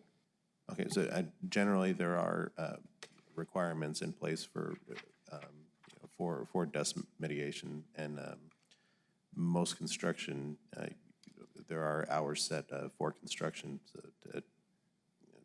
to kind of help with the noise concern. So is there any way they can put a barrier over there or something like that to mitigate the noise and the dust? I.e., like they do in the military, they put these barriers for force protection, and that would definitely help with the noise, would help with the dust, with the, you know, as trucks are coming in, they're going to create a lot of dust as they disrupt the soil. And then when the winds come, all that dust blows into our yards. You know, we landscaped our yards, and we get all that dust that comes into our yards and it messes up our landscape. And then I don't know what hours are going to be set aside, but I mean, I have contractors coming in and building at 5 o'clock in the morning pouring cement. They got rock wall builders building rock walls at 5:30 in the morning. And that is a noise issue for us, and especially when you have young kids that are trying to go to school. So I would hope that they would be set hours, I don't know, from 7 to 5 or whatever it is, but there's a way to mitigate some of that noise and some of that dust and pollution that's going to be created there.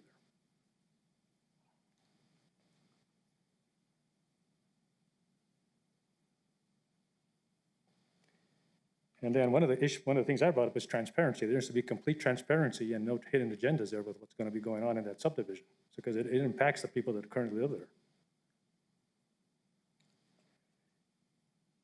And then I said, who's going to be paying for this? And I'm assuming that the homeowners that are currently there are not going to be, their property taxes aren't going to be impacted. Is that correct?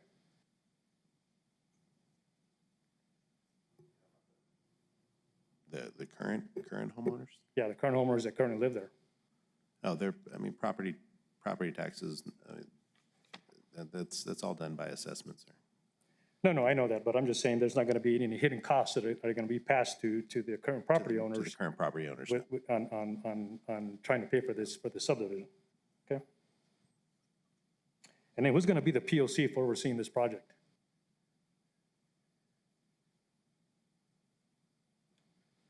Is it the county, or is it going to be the developer? Who's the POC? So for You're wanting. to Tony, so point of contact, there's probably going to be several. I mean, right now, I'm the point of contact for, you know, the subdivision request. If it doesn't get approved and they start working on construction, then there's probably going to be a point of contact within the engineering department. And then also a point of contact on the applicant side, you know, on the contractors that they hire. I'm not sure if they're that far ahead, but, you know, maybe at the end of the meeting, you can probably get their number. So, you know, you guys have each other's information. I just want to know, in case there's something that's going on there that's kind of out of whack, that, you know, you have somebody you can go to so you can say, what's going on over here? Why are you guys doing this? I mean, somebody needs to be a POC that we can hopefully go to.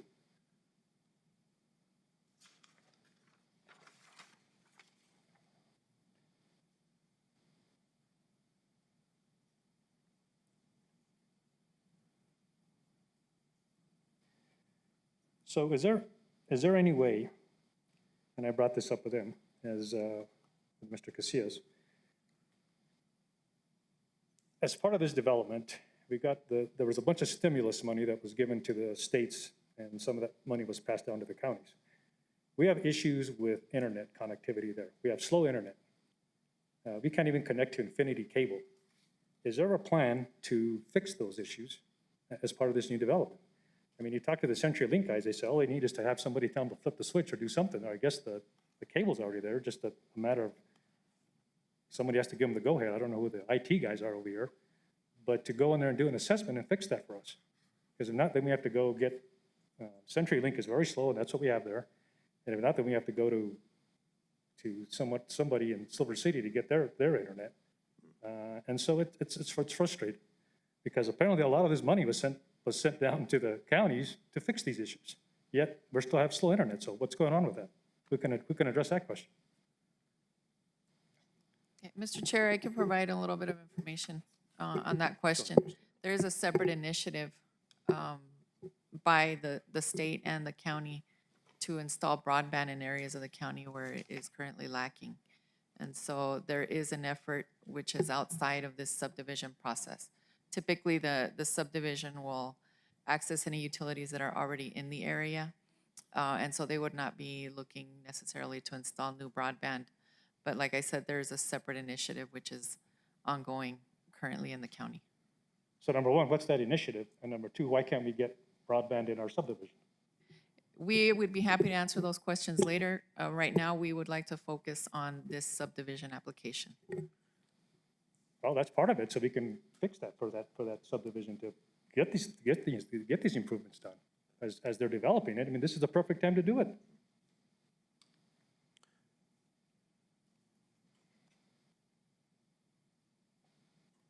So Tresenda is going to be used as the main egress and regress road, or are they going to be using other roads in the subdivision? And the reason I bring up this issue, because we're going to have heavy equipment coming in through those roads, those main roads, that's going to damage those roads.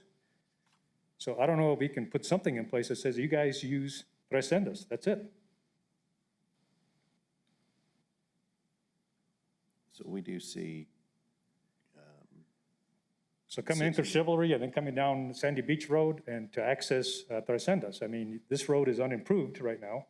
It would be best if they use that road and not use any of the other roads in the subdivision to access that area. Okay. Can we do that? Oh, you know, we cannot put a requirement in place at this point, but it's definitely a discussion we'd love to have with the applicant. Yeah, because you bring in dirt, you bring in everything that's going to be coming in down that main road. I mean, they drop dirt on the road. These guys don't bother cleaning up anything. They just leave it there, and then that dirt blows into the adjacent properties there that we've landscaped. So, you know, my thing is use Tresendas. Tresendas is an unimproved road right now. Use that for the egress and regress. That should be the road they should use anyway, because that's the area they're accessing right there. So if you can do that, I'd really appreciate it. And that's it. That's all I have for now. All right. So I appreciate your time. We appreciate your input, and we appreciate. I believe this is the letter that you submitted to us as well. Thank you. Thank you. Any further public comment?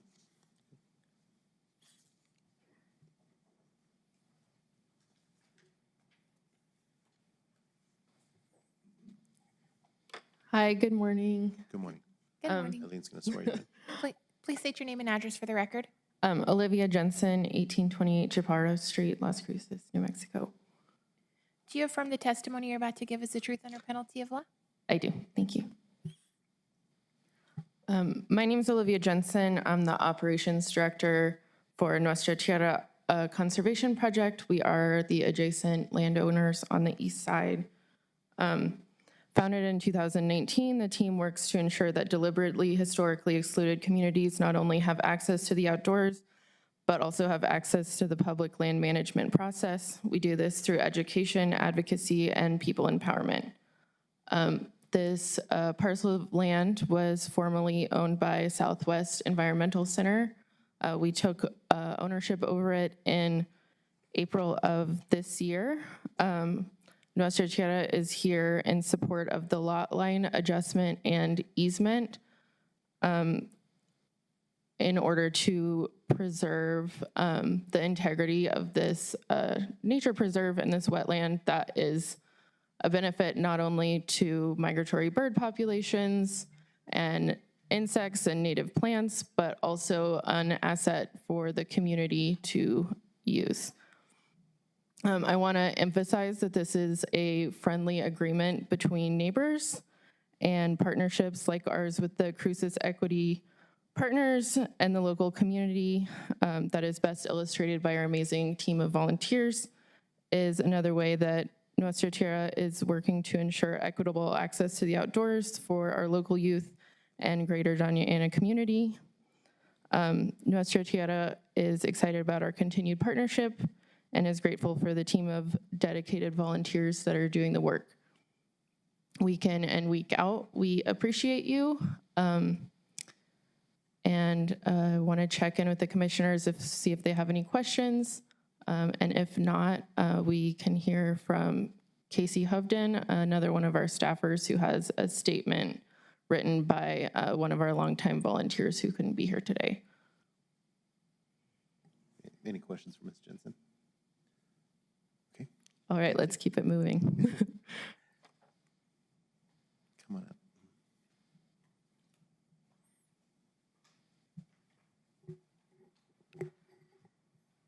Good morning. Please state your name and address for the record. Casey Hovden, 2800 North Roadrunner Parkway, Las Cruces, New Mexico. Do you affirm the testimony you're about to give today is the truth under penalty of law? Yes, I do. Thank you. Houghton, is that? Hovden. Houghton, okay. Yes. Good morning, Commissioners. I am the New Mexico Program Manager for Nuestra Tierra Conservation Project. I will be reading a statement today by one of our longtime volunteers who's been involved in the care and restoration of the wetlands at La Mancha. I have been a volunteer at La Mancha since 2019. I have seen numerous species of waterfowl, songbirds, bees, wasps, butterflies, and dragonflies that are surviving today because of the man-made wetland called La Mancha. I have met many people from the community who enjoy walking around the property and who enjoy nature each time they come. It is a very unique, special refuge for snakes, frogs, turtles, even beavers, which are able to survive in our desert environment, especially since the Rio Grande stays dry most of the year now. I encourage the Commission to vote yes for the creation of conservation easements on the property next to this incredible jewel in the desert. Nature needs all the help it can get, wherever it can get it.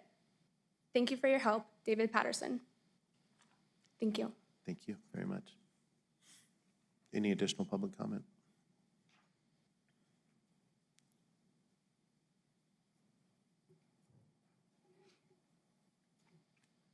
Good morning. Good morning. Please state your name and address for the record. My name is Esperanza Chaides, and I live at 1412 Lees Drive, Las Cruces, New Mexico. Do you affirm the testimony you're about to give is the truth under penalty of law? I do. Thank you. Hi, good morning. I'm a communications coordinator with Nuestra Tierra Conservation Project, and I am here to talk about the conservation easement and support of that conservation easement as part of that eastern parcel of land attached to the development plat in question today. I first volunteered at La Mancha when I was 15 years old in high school, where Kevin Bixby, the former director of the Southwest Environmental Center, kind of gave me a project to monitor bat populations in that land. And so I spent part of my summer doing that. And so this wetlands is really important to me, and its integrity of maintaining it as it is right now is really important to me as you consider this new development that's going to be built behind it. Now, as an adult, I've been volunteering with David, the statement you just heard, and see the value that this piece of land holds in our community. And not just our community, but also the wildlife, like the letter prior to my statement mentioned. 2/3 of fish population in the Rio Grande no longer exists there. So this little bit of water that stays there year round is really important for native fish population, birds, countless other species. So I encourage the commission to vote in favor of this conservation easement. Conservation easements are powerful zoning tools that allow us to work with and not against property owners. And this conservation easement in particular will support the hard work of countless volunteers who have contributed to creating and maintaining a trail along the back end. I'm bad at northeast, southwest directions, but I want to say the west end of the parcel of land. So right along the development that needs to be rezoned in order to conserve that trail, and also the bat houses that I mentioned. I was first involved when I was 15 years old. So yeah, that's my input. Thank you for providing the space for people like us in the community as a nonprofit organization to voice our input, and also residents like Mr. Chavez to also voice his insight and concerns as a neighbor in that area. Thank you. Thank you very much. Any further public input? Okay.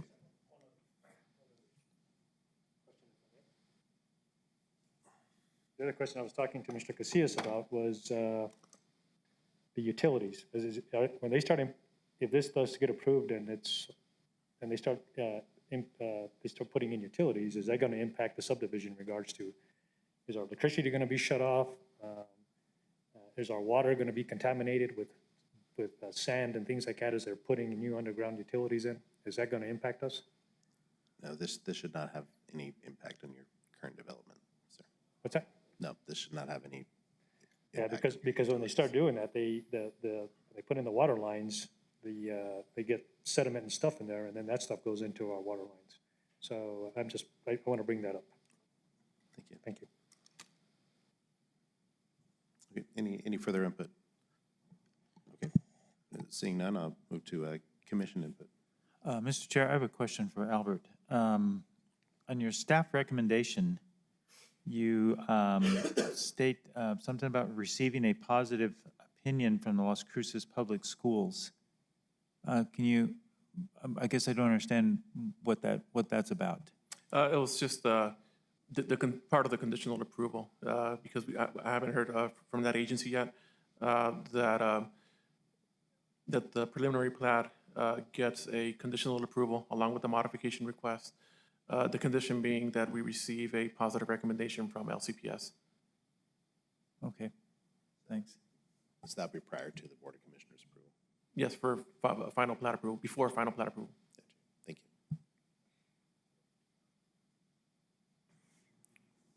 you. Any additional input? Mel, anything? Any input from you, sir? Mr. Chair? Commissioner?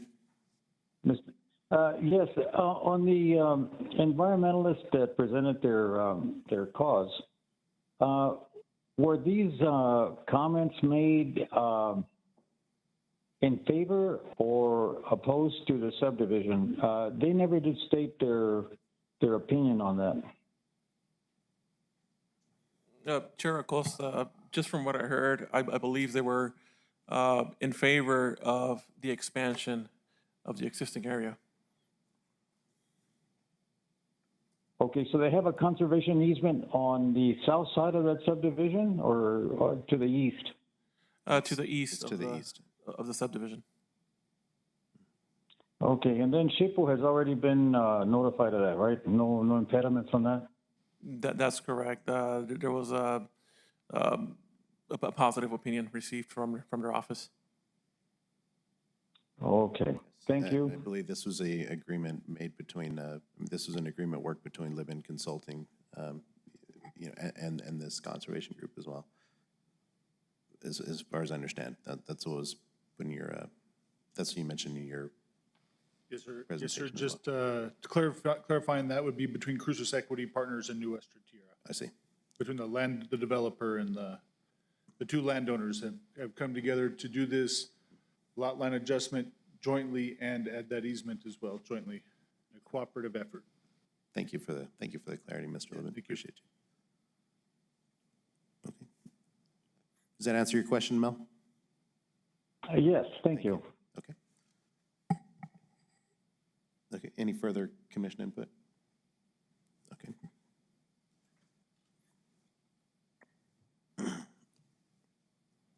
right, at this time we'll call for a motion.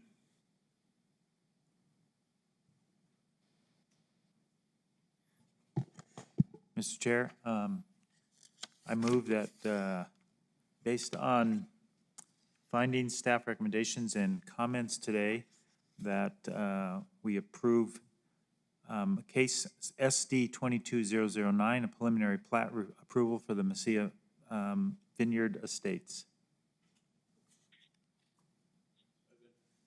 Okay, got a motion and a second. Is that, that also, you want to include in your motion conditions recommended by staff? That would include, provided the staff receives a positive opinion from the Las Cruces Public Schools prior to the final plat approval. Okay. All right, so moved and seconded. Commissioner Herrera, any further comment? No. Okay. Eileen, would you call the roll, please?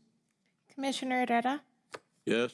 Commissioner Lear, Yes. Commissioner Acosta, Yes.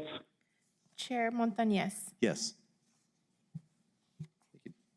Thank you very much. Case number SD 22-009 is approved. Mr. Chair, Sir, Commissioner? I call for a 5-minute recess. That sounds good. At this time, we'll take a 5-minute recess. Thank you. That's,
Truth under penalty of law? Yes. Thank you. Okay, let's go on. Excuse me, Mary, Yes, could you put the mic a little bit closer to your, sure. thank you. Is that better? Okay. This property is for a zone change. I'm going to present the zone change first and then go into the SUP. And it is located at 535 Roadrunner Lane, just across the street from us and back. And its zoning is a D1L, low density, the residential limited. They want to request a zone change on a 62.65 acre parcel from a D1L zone to a T2 zoning district for a community solar generating facility on it's only going to be developed on 20 acres to be known as the Benza Solar Project. It will be capable of powering approximately 750 homes. The project is a quarter-mile southwest of the intersection of New Mexico State 292 and Roadrunner Lane, New Mexico. This is the location map. And this is the aerial photo of the area. It's a close-up of the property that's being rezoned. This is the site plan. That shows it in its whole entirety. And you see it's bounded by the river, the Rio Grande River. So the levee is a barrier to it also. This is the zoning map, and it's mostly rural and residential zoning. And the city is on the west side. The project is going to be rows of photovoltaic cell panels mounted on posts into the ground. And they will tilt as the sun rises and as it sets to get that energy from the sun. The entire project will be contained within a 7-foot fence and with locked access gate and appropriate signage to prevent trespassing. The property is bounded by the Rio Grande River on the west, the Del Rio Drain on the east, fallow agricultural land to the north and south. The parcel is at a lower elevation and cannot be seen from the public roadway. And of course, this gives the Solar Community Solar Act, SB 84, gives this jurisdiction and the ability to build the solar facility. This is the land use again. It's a broader view. This is the road, the entryway, the road sign that goes into the property. And this is the entrance from New Mexico 292 facing west. And they have another gated access point going in to the west. And this road goes into the property and it winds down and eventually comes down and you can see the elevation go down. It's below, past that Del Rio drain and down to the property. This is to the west. This is to the south. The interstate, you can way out there. This is to the north, and this is to the east. That Del Rio drain is there, and then there's a house that's on the other side of that drain. And this is exiting the property going east, and you can see the building, our building here. So this is what gives the Planning and Zoning Commission to be able to hear this case. There were 25 letters of notification were mailed to property owners within the area on September 1st. Legal ads were placed in the Las Cruces Sun News August 31st. Signs were posted on the property in a timely manner. An agenda was posted on the DAC website. And that's the P&Z notification sign on the property. And that's the notification map, the area. Now I'm going into the decisional criteria. Potential number of houses, no homes are being proposed. The population, no impact to population.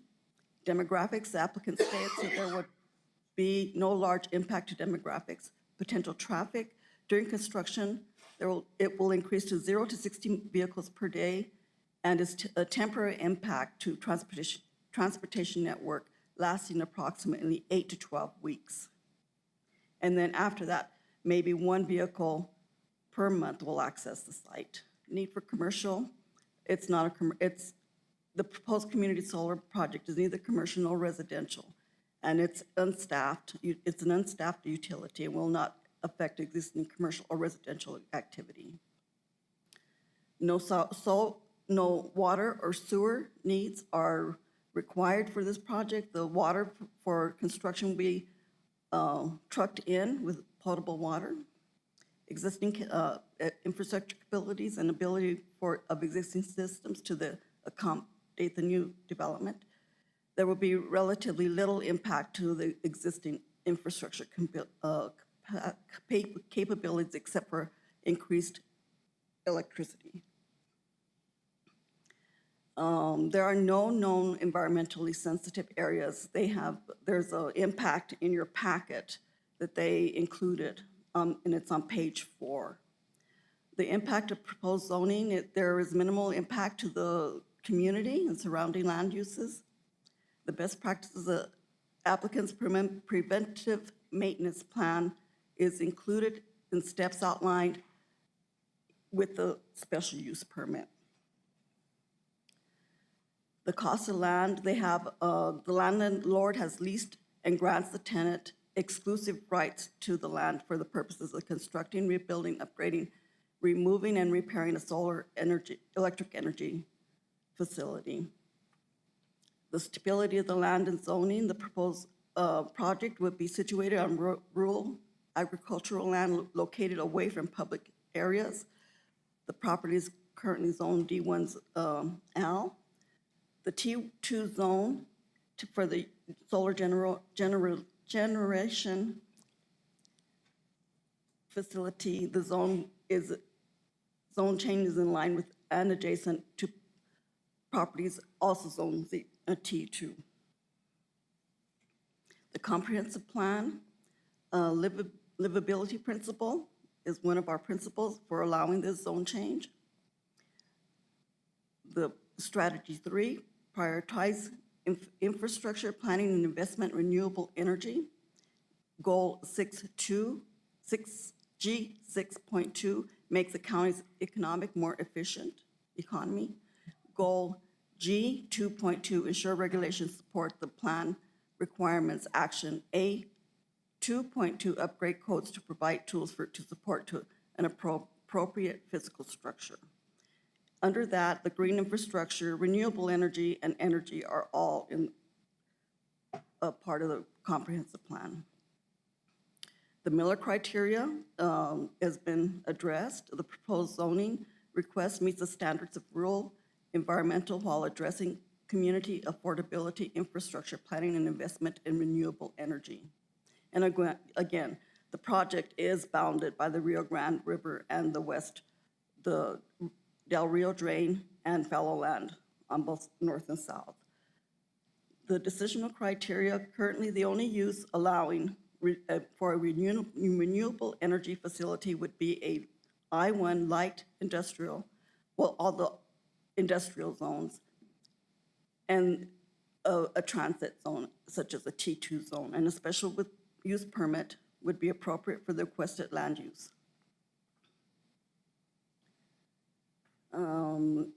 Capital expenditure, not applicable. Collector major thoroughfare, the applicant is not proposing to is proposing a passive commercial use as a utility. Therefore, transportation thoroughfares will not be significantly impacted. Strip zoning is not a consideration for this case. Spot zoning, T2 zoning would not be considered spot zoning as a proposed zone change is in harmony with surrounding uses, areas, and the size of development is appropriate for the area. Findings, the property is outside of any incorporated municipal zoning authority, is within Doña Ana County, and the Planning and Zoning Commission has jurisdiction to review this case. The request of this application is consistent with the requirements of the UDC and general notice requirements. The zone change for T2 does satisfy the decision criteria for a zone change in that the zone change is appropriate and reasonable and necessary to protect the public interest. The zone change to T2 zoning would not be considered spot zoning as a proposed zone change. I'm sorry, Mary, so everything across 292 is, I mean, the majority of that is T2 already, am I? Yes. I mean, I see one parcel here that's T2, but I'm sorry, I don't mean to interrupt, but when you're done, I'll go back to the zone. Okay, I need to go to the zoning map.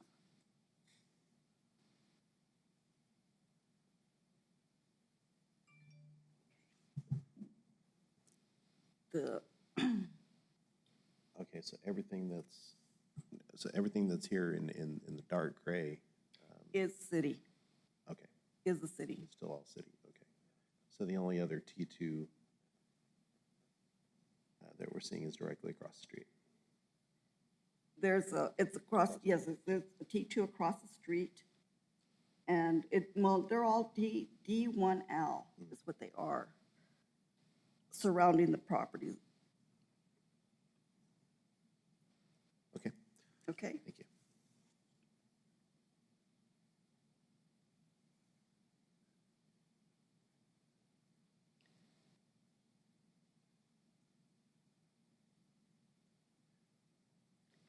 The zone change will not be in significant conflict with the comprehensive plan or other adopted or approved county plans and amendments. So livability principle, strategy 3, prioritize infrastructure planning investment. Goal 6G, 6.2, make the county's economy more efficient. Goal G, 2.2, ensure regulations support the plan recommended requirements. Action A, 2.2, update codes to provide tools to support an appropriate physical structure. And action A, 2.2, update codes to provide tools to support, based on the findings of fact, staff analysis, and agency comments, staff recommends approval of case number Z22010 on a 62.65 acre parcel from a D1L low-density residential limited zone to a T2 rural zone district for a 20-acre community solar generating facility to be known as the Benz Solar Project. Now we're going into the special use permit. So the decisional criteria for this is that the traffic will not be impacted. It will be impacted only during construction. That will increase 0 to 60 vehicles per day, 8 to 12 weeks during construction. No new commercial or residential activity is being proposed. Potential water and sewer needs, water will be brought in for the building and construction of this facility, and a portable toilet will be brought in for construction phase and then removed from the property at the construction completion. Existing infrastructure capabilities, there will be little impact on the existing infrastructure capabilities. And of course, this will tie into El Paso Electric. There's no environmentally sensitive areas in the vicinity. And page 5 in the case analysis, that's where you can find that. The impact of the proposed SUP on surrounding properties, the facility will be sited strategically to avoid glint and glare reflection towards adjacent roadways and surrounding areas. Lighting, one motion sensing light will be installed at the entrance gate of the project premises. The security light will be shielded to minimize disturbance to adjacent properties. Noise, the project will have minimal noise effects. Security fencing, the entire project premises will be contained within a 7-foot-tall chain link fence with locked access gates to prevent trespassing. The project will include a visible and lockable manual safety switch will be made accessible to first responders, the utility and maintenance personnel via gate lockbox code or other to be defined prior to construction. Implementation of best management practices. Vegetation is in the project. Premises will be maintained. Sedimentation bases will be constructed at the low point of the property if deemed necessary by engineer. Sedimentation fence will be constructed along the perimeter along any diversion dams. Temporary diversion structures such as silt fencing, gravel, hay bales, level spreader, or coil logs will be constructed to any natural low point. Staff findings. The property is located outside any incorporated municipal zoning authority, is within Doñana County, and the Planning and Zoning Commission has jurisdiction to review this case. The request of this application is consistent with the requirements of the UDC, general notice requirements, special use permit. The request for a special use permit does satisfy decisional criteria, is appropriate and reasonably necessary to protect the public interest. The special use permit is in harmony with surrounding areas.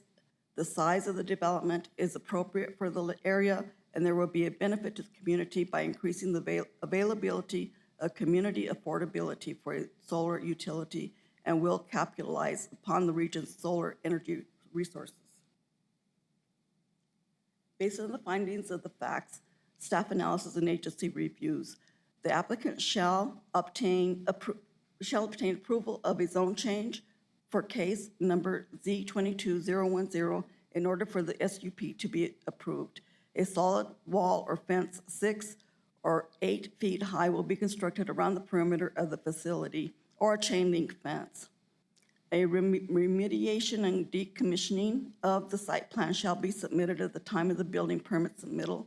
The plan shall include the following: the anticipated means and costs of removing the solar farm, provisions for the removal of all structures and foundations, the removal of all electrical transmission components, the restoration of soil and vegetation, and a soundly based plan ensuring financial resources will be available to fully decommission the site. Facility equipment, including inverters, transformers, and switchgears, to be removed from the respective concrete pads, if applicable, and recycled or returned to manufacturer for processing. A chain link fence to be removed or sold or recycled. PV modules to be recycled or reused. Racking systems to be cut, stacked, and recycled, resold, or reused. All concrete will be removed and recycled. AC and DC wiring that can be disconnected and removed from equipment, and earth will be consolidated for recycling. On-site power poles and medium voltage wiring shall be removed unless poles were pre-existing. Reseeding a vegetative layer where impacts occurred. And that's the end of my presentation. Thank you very much, Mary. Any questions for Mary? Just one question, just the first time I've seen it.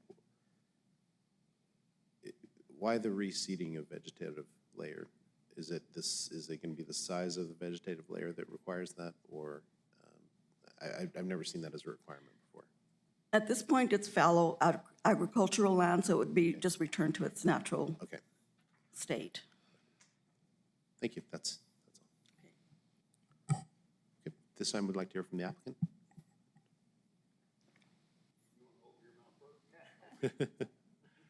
I'll try to be quick. Good morning. Good morning. Please state Good your morning. name and address for the record. My name is Jason Grissom, and my address is 4415 Twisted Tree Drive, Austin, Texas. Do you affirm the testimony you're about to give is the truth under penalty of law? I do. Thank you. Good morning, Chair and members of the commission. As stated, my name is Jason. I may need to bring this up a little bit. My name is Jason Grissom. I'm with Forefront Power, and I'm here with Micah Beard. She's our engineering consultant with Westwood Engineering. And we're here in support of the Bend Solar Project rezone and SUP approval.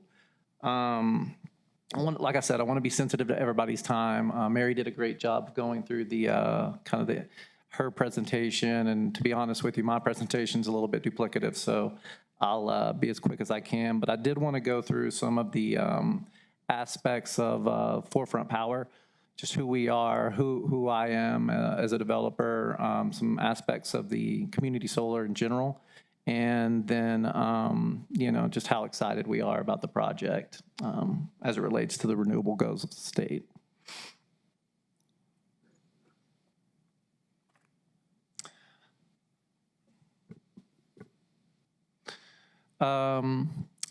So yeah, I work with Forefront Power. We're a leading renewable industry developer. We're based out of San Francisco, and we've done projects all throughout the United States. You know, the Forefront has more than 15 years of experience. We deal with not only community solar, that's kind of our bread and butter, but we also deal with EV, electrical vehicles, and battery storage as well. You know, we consider ourselves one of the leaders in the renewable industry, and that's kind of proven throughout the different markets that we've worked in throughout the United States. We focus on assisting businesses, public sectors, agencies, and households to deliver impactful wholesale behind-the-meter and virtual solutions. Like I said, we do EV and battery storage, but our main concentration is community solar. That's what most of our projects are. The New Mexico team, not a big team, but it consists of myself. I'm the main project development manager. I will be in charge of developing the projects and building the projects when they come to fruition. Also my boss, Chris Wall, who's not here. We've got well over 400 megawatts of experience in ground-mounted projects. That's kind of what I specialize in is the ground-mounted community solar projects. You know, well-versed in all kinds of large-scale community solar. And, you know, I'm from Austin, Texas, but I was born in Clovis, New Mexico. Mike is actually a graduate from New Mexico State University, so we've got a little bit of experience in the Eastern New Mexico, or familiarity with the region. So,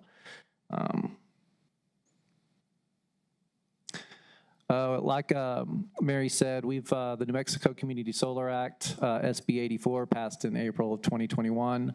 The community solar program, it's likely to open in December 2022, but there's a lot of, you know, bureaucracy that has to go through before it's officially opens. Forefront has been working with private and public landowners, state agencies, and a lot of different entities, you know, on some of our sites. Community solar allows the New Mexico residents who are not installing solar on their property to still benefit from the solar energy and the savings it provides. To do that, you know, instead of purchasing the electricity from the utility, the residents can actually opt to purchase, you know, local solar power from a community solar project. The electricity rate's fixed at a discount from the utility rate, guaranteeing residents savings on the electricity expenses. And that's, you know, solar's, you know, most powerful, obviously, when it's hottest and the sun's at its peak, which is, you know, when you get your main peak power charges and kind of drives up your electricity bill. So community solar kind of mitigates that peak power charge.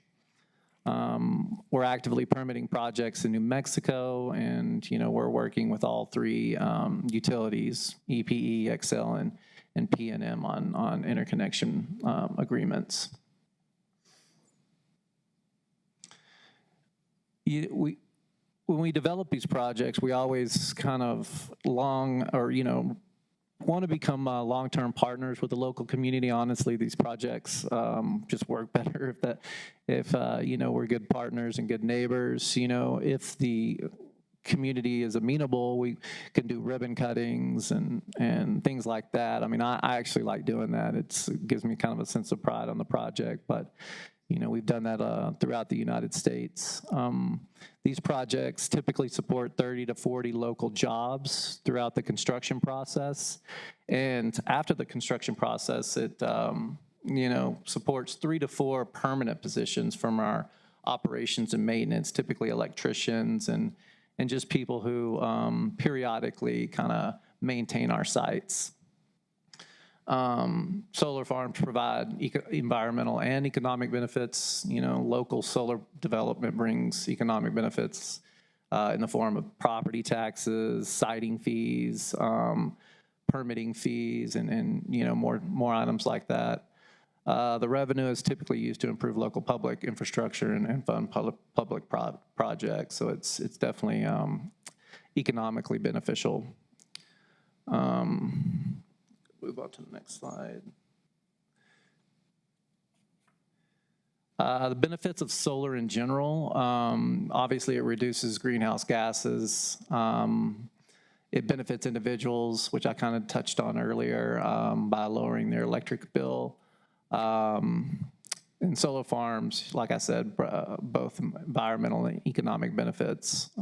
This slide's a little bit duplicative, but it definitely brings in tax revenue, increased tax revenue for the county, which I'll probably touch on in a different slide.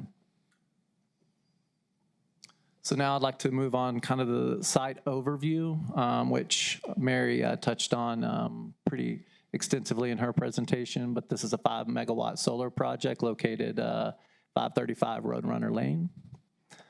Our rezone application, we're asking for a rezoning from D1L light residential to T2 rural zone.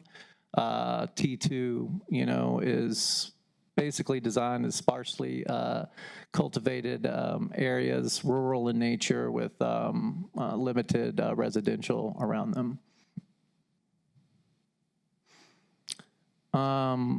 The rezone application, if approved, the T2 along with approval of the zone change of T2 and the special use permit would allow for a renewable energy facility at that particular parcel.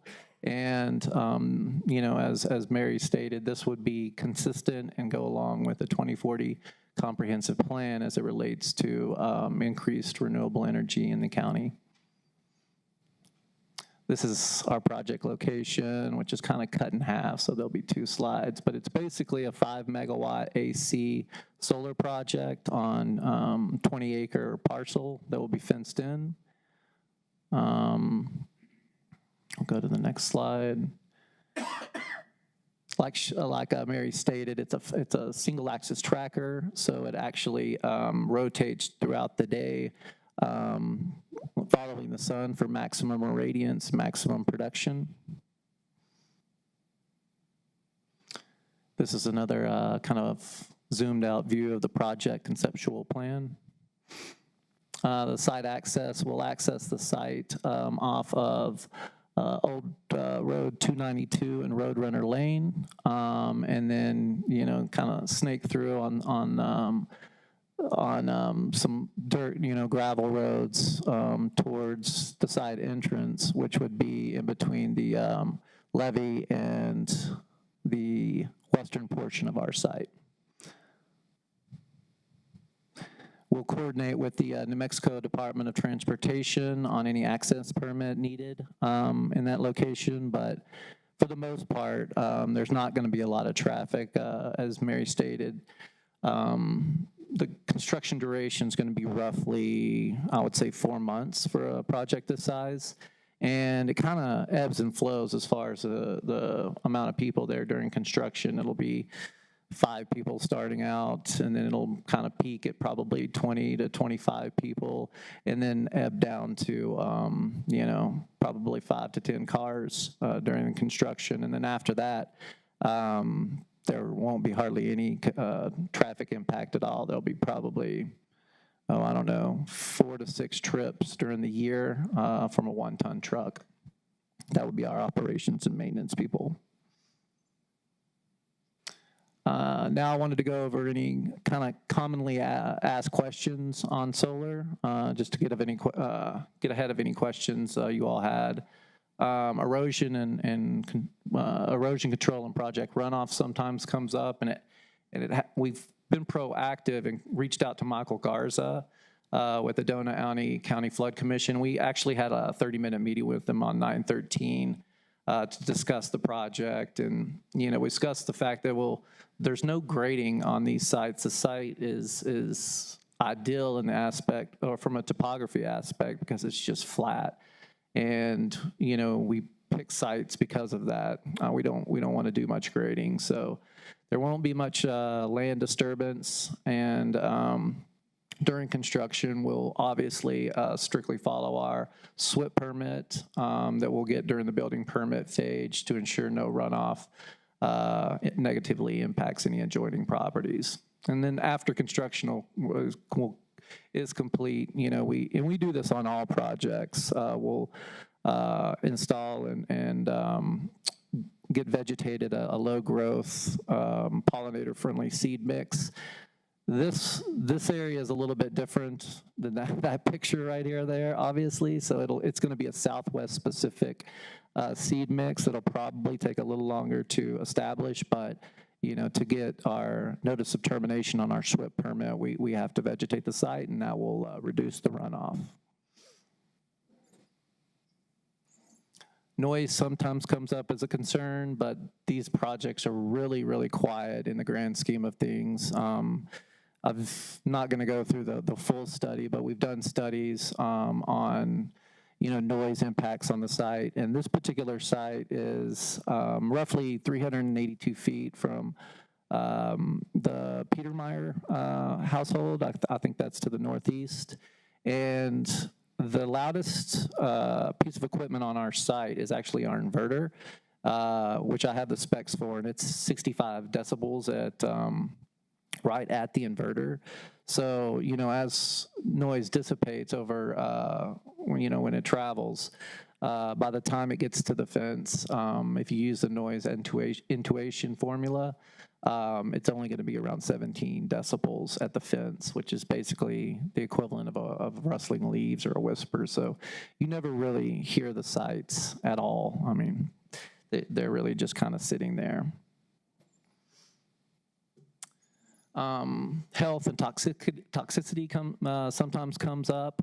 None of our equipment or any of our solar panels are toxic at all. We have 100% inert material on our projects.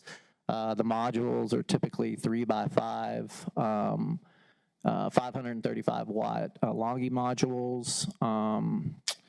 They are made of silicone, glass, aluminum, and copper, and all the other equipment are inverters, transformers. It's just typical equipment that you see along the road and around town from the utilities. So, and all the wiring is going to be underground, other than the wiring for the modules, which is DC, so it can't electrocute anybody or anything like that, and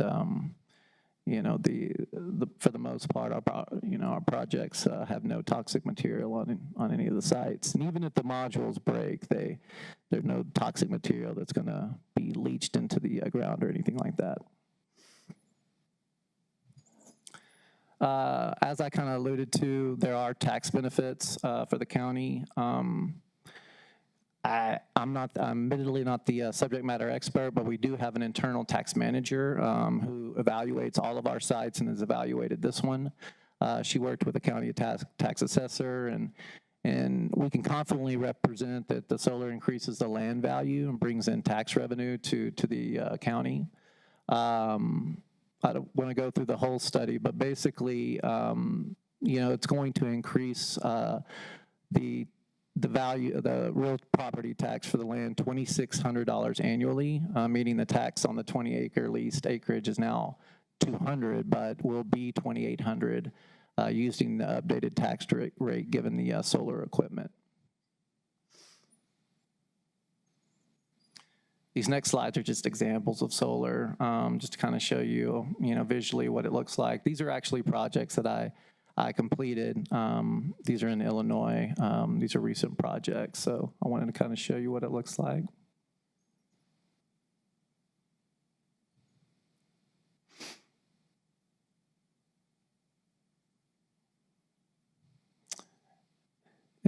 in summary, these projects are for the most part really innocuous. They're tidy, they're maintained. Like I said, there's really not a lot of noise. They're really just there, kind of producing energy.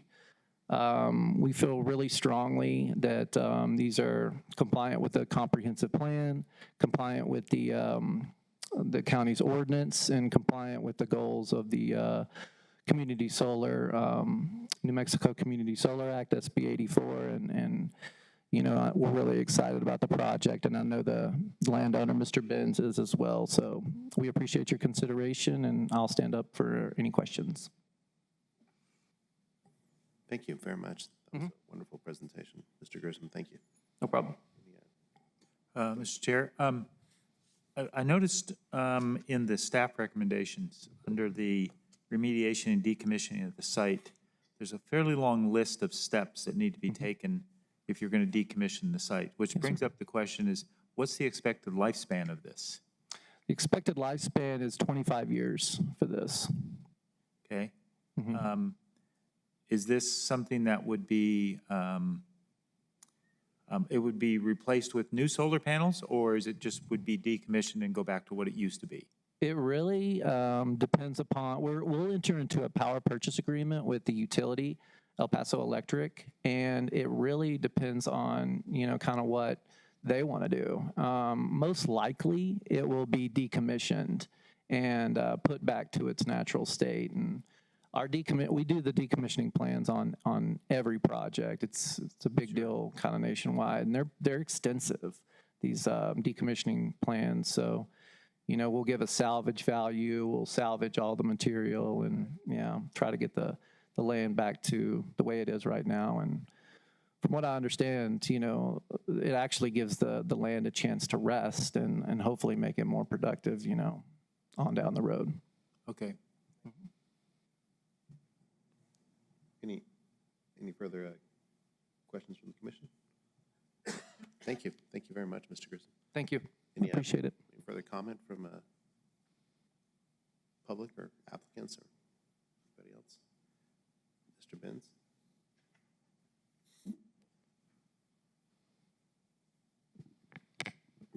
My name is Eddie Benz, and I live at 535 Roadrunner Lane, subject property. Do you affirm the testimony you're about to give is the truth under penalty of law? I do, thank you. Thank you. Gentlemen, you've heard quite a story. There's no sense in me redoing anything. Your staff did an excellent job on that, and you've heard from Jason. The property under question here has been my personal residence for the last 50 years. I've had the pleasure of raising a family there, and my wife says, Eddie, you can subdivide Doña County, but leave my front yard alone. So I have to look for other uses of the real estate there.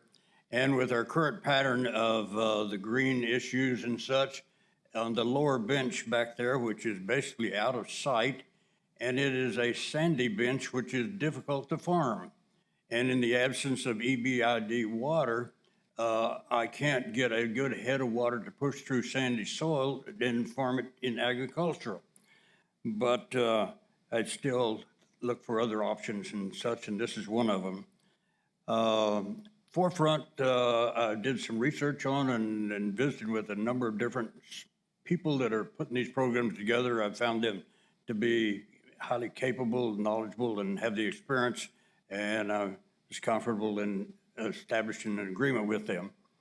You might find it interesting, one of the things wrote up in my agreement was to give me the capability to run livestock and eat the grass that they're planting around my solar system. So that may have a herd of sheep in there, working on it in between, and still maintain some agriculture base, which is interesting because I'm seeing this is happening in other parts of the United States where these programs are coming in. The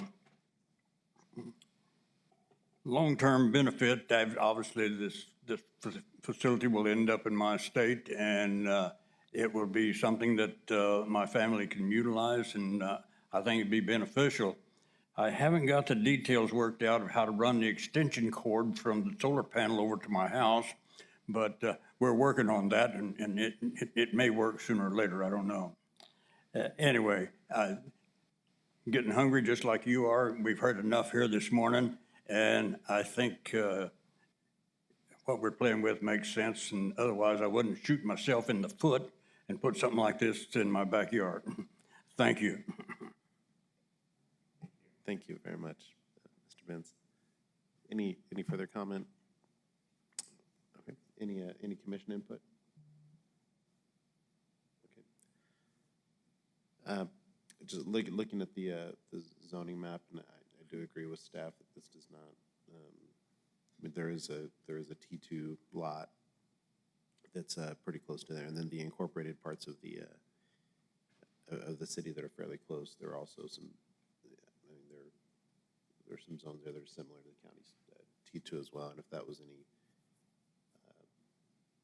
any concern, I think that concern's addressed.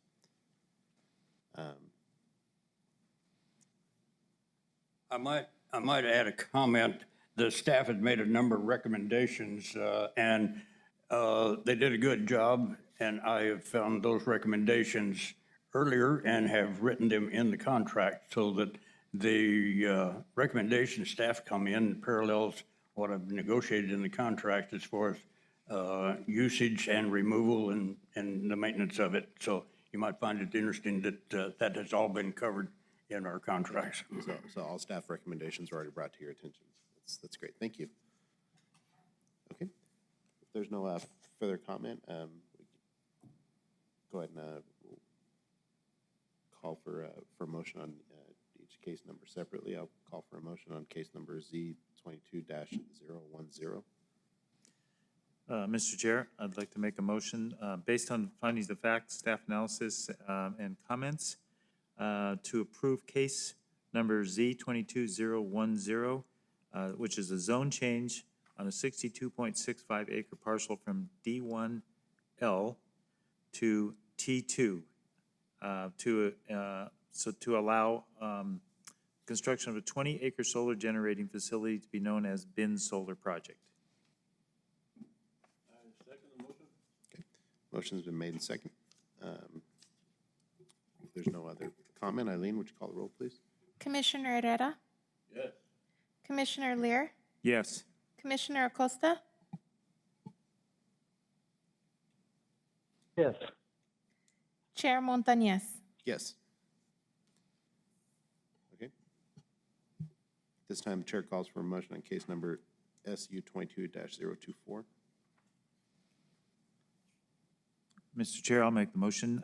Based on findings of fact, staff analysis, and comments made, I move that we make a conditional approval of case SU 22-024 to allow a 20-acre solar generating facility to be known as the Binns Community Solar Project with the following conditions. Applicant shall obtain approval of a zone change in order for the SUP to be approved. A 7-foot high perimeter fence would be constructed, and I'm going to say, very detailed remediation and decommissioning of the site plan will be submitted at the time of the building permit submittal. And I'll just cite all of those conditions are in the motion. Okay. Second. Okay, a second, Commissioner Herrera. If there's no further comment. All right, Eileen, would you call the roll, please? Commissioner Lear? Yes. Commissioner Herrera? Yes. Commissioner Acosta? Yes. Chair Montañez? Yes. Okay, both cases have been approved. Thank you all very much for your patience, and definitely appreciate all of you being here. Thank you all very much. Okay. This time we will move on to administrative approvals for August.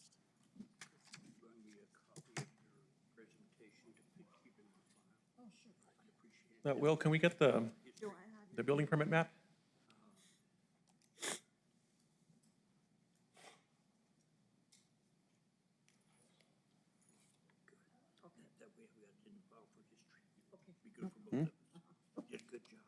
Thank you. Y'all been busy. So something interesting about this last month for August, we didn't have any commercial building permits. It was all housing. 39 new single-family dwellings were approved with a valuation of $9,549,000. Permitting fees were about $27,500 on our end. Even though we didn't have no new commercial buildings, we did have a couple of additions, so 12 additions to commercial structures. And then other than that, 22 mobile home permits for a total fee of $2,380. The grand total number of permits were 532 permits. That includes new buildings, additions, mechanical, electrical, and all those types of permits. Permitting fees for August were $102,238. But that's the update that I have for August. Thank you very much. I have a question for Albert. I know on the page here, the long list of the ones down the right-hand side there. Yeah. Are those in the Red Hawk area? Are those homes or are those mobile homes or are those constructed? Those are gonna be homes. I see Aretha Way and Petty Lane. Let me see if I can look them up here on the list real quick. Would that be the new Melodies? So that's Kent Thurston Development, so I'm thinking it's one of the new Melodies. subdivisions out there, the Melodies. Okay, That's right off Holman Road. okay.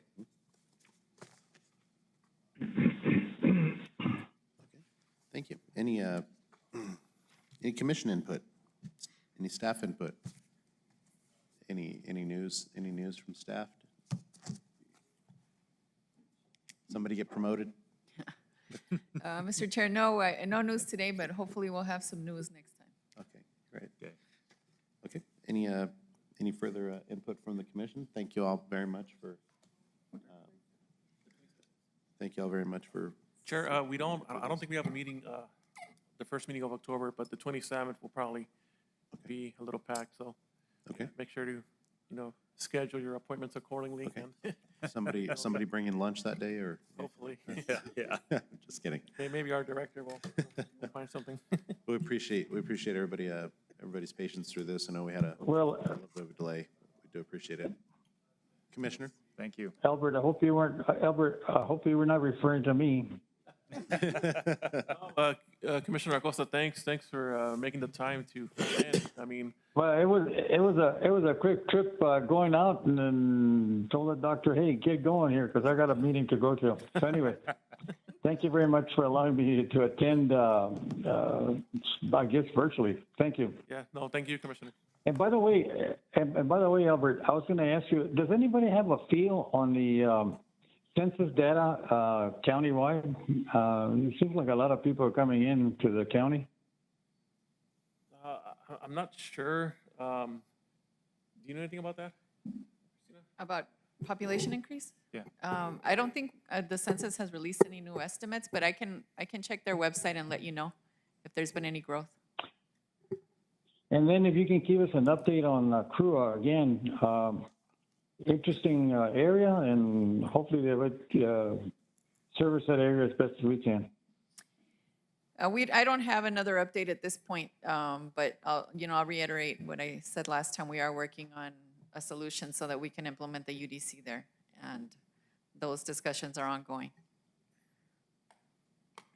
Thank you so much. Thank you again, Mel. Okay, at this time, I'll call for an adjournment. Anybody here want to adjourn? Okay. Okay, we'll go ahead and adjourn. Thank you all very much.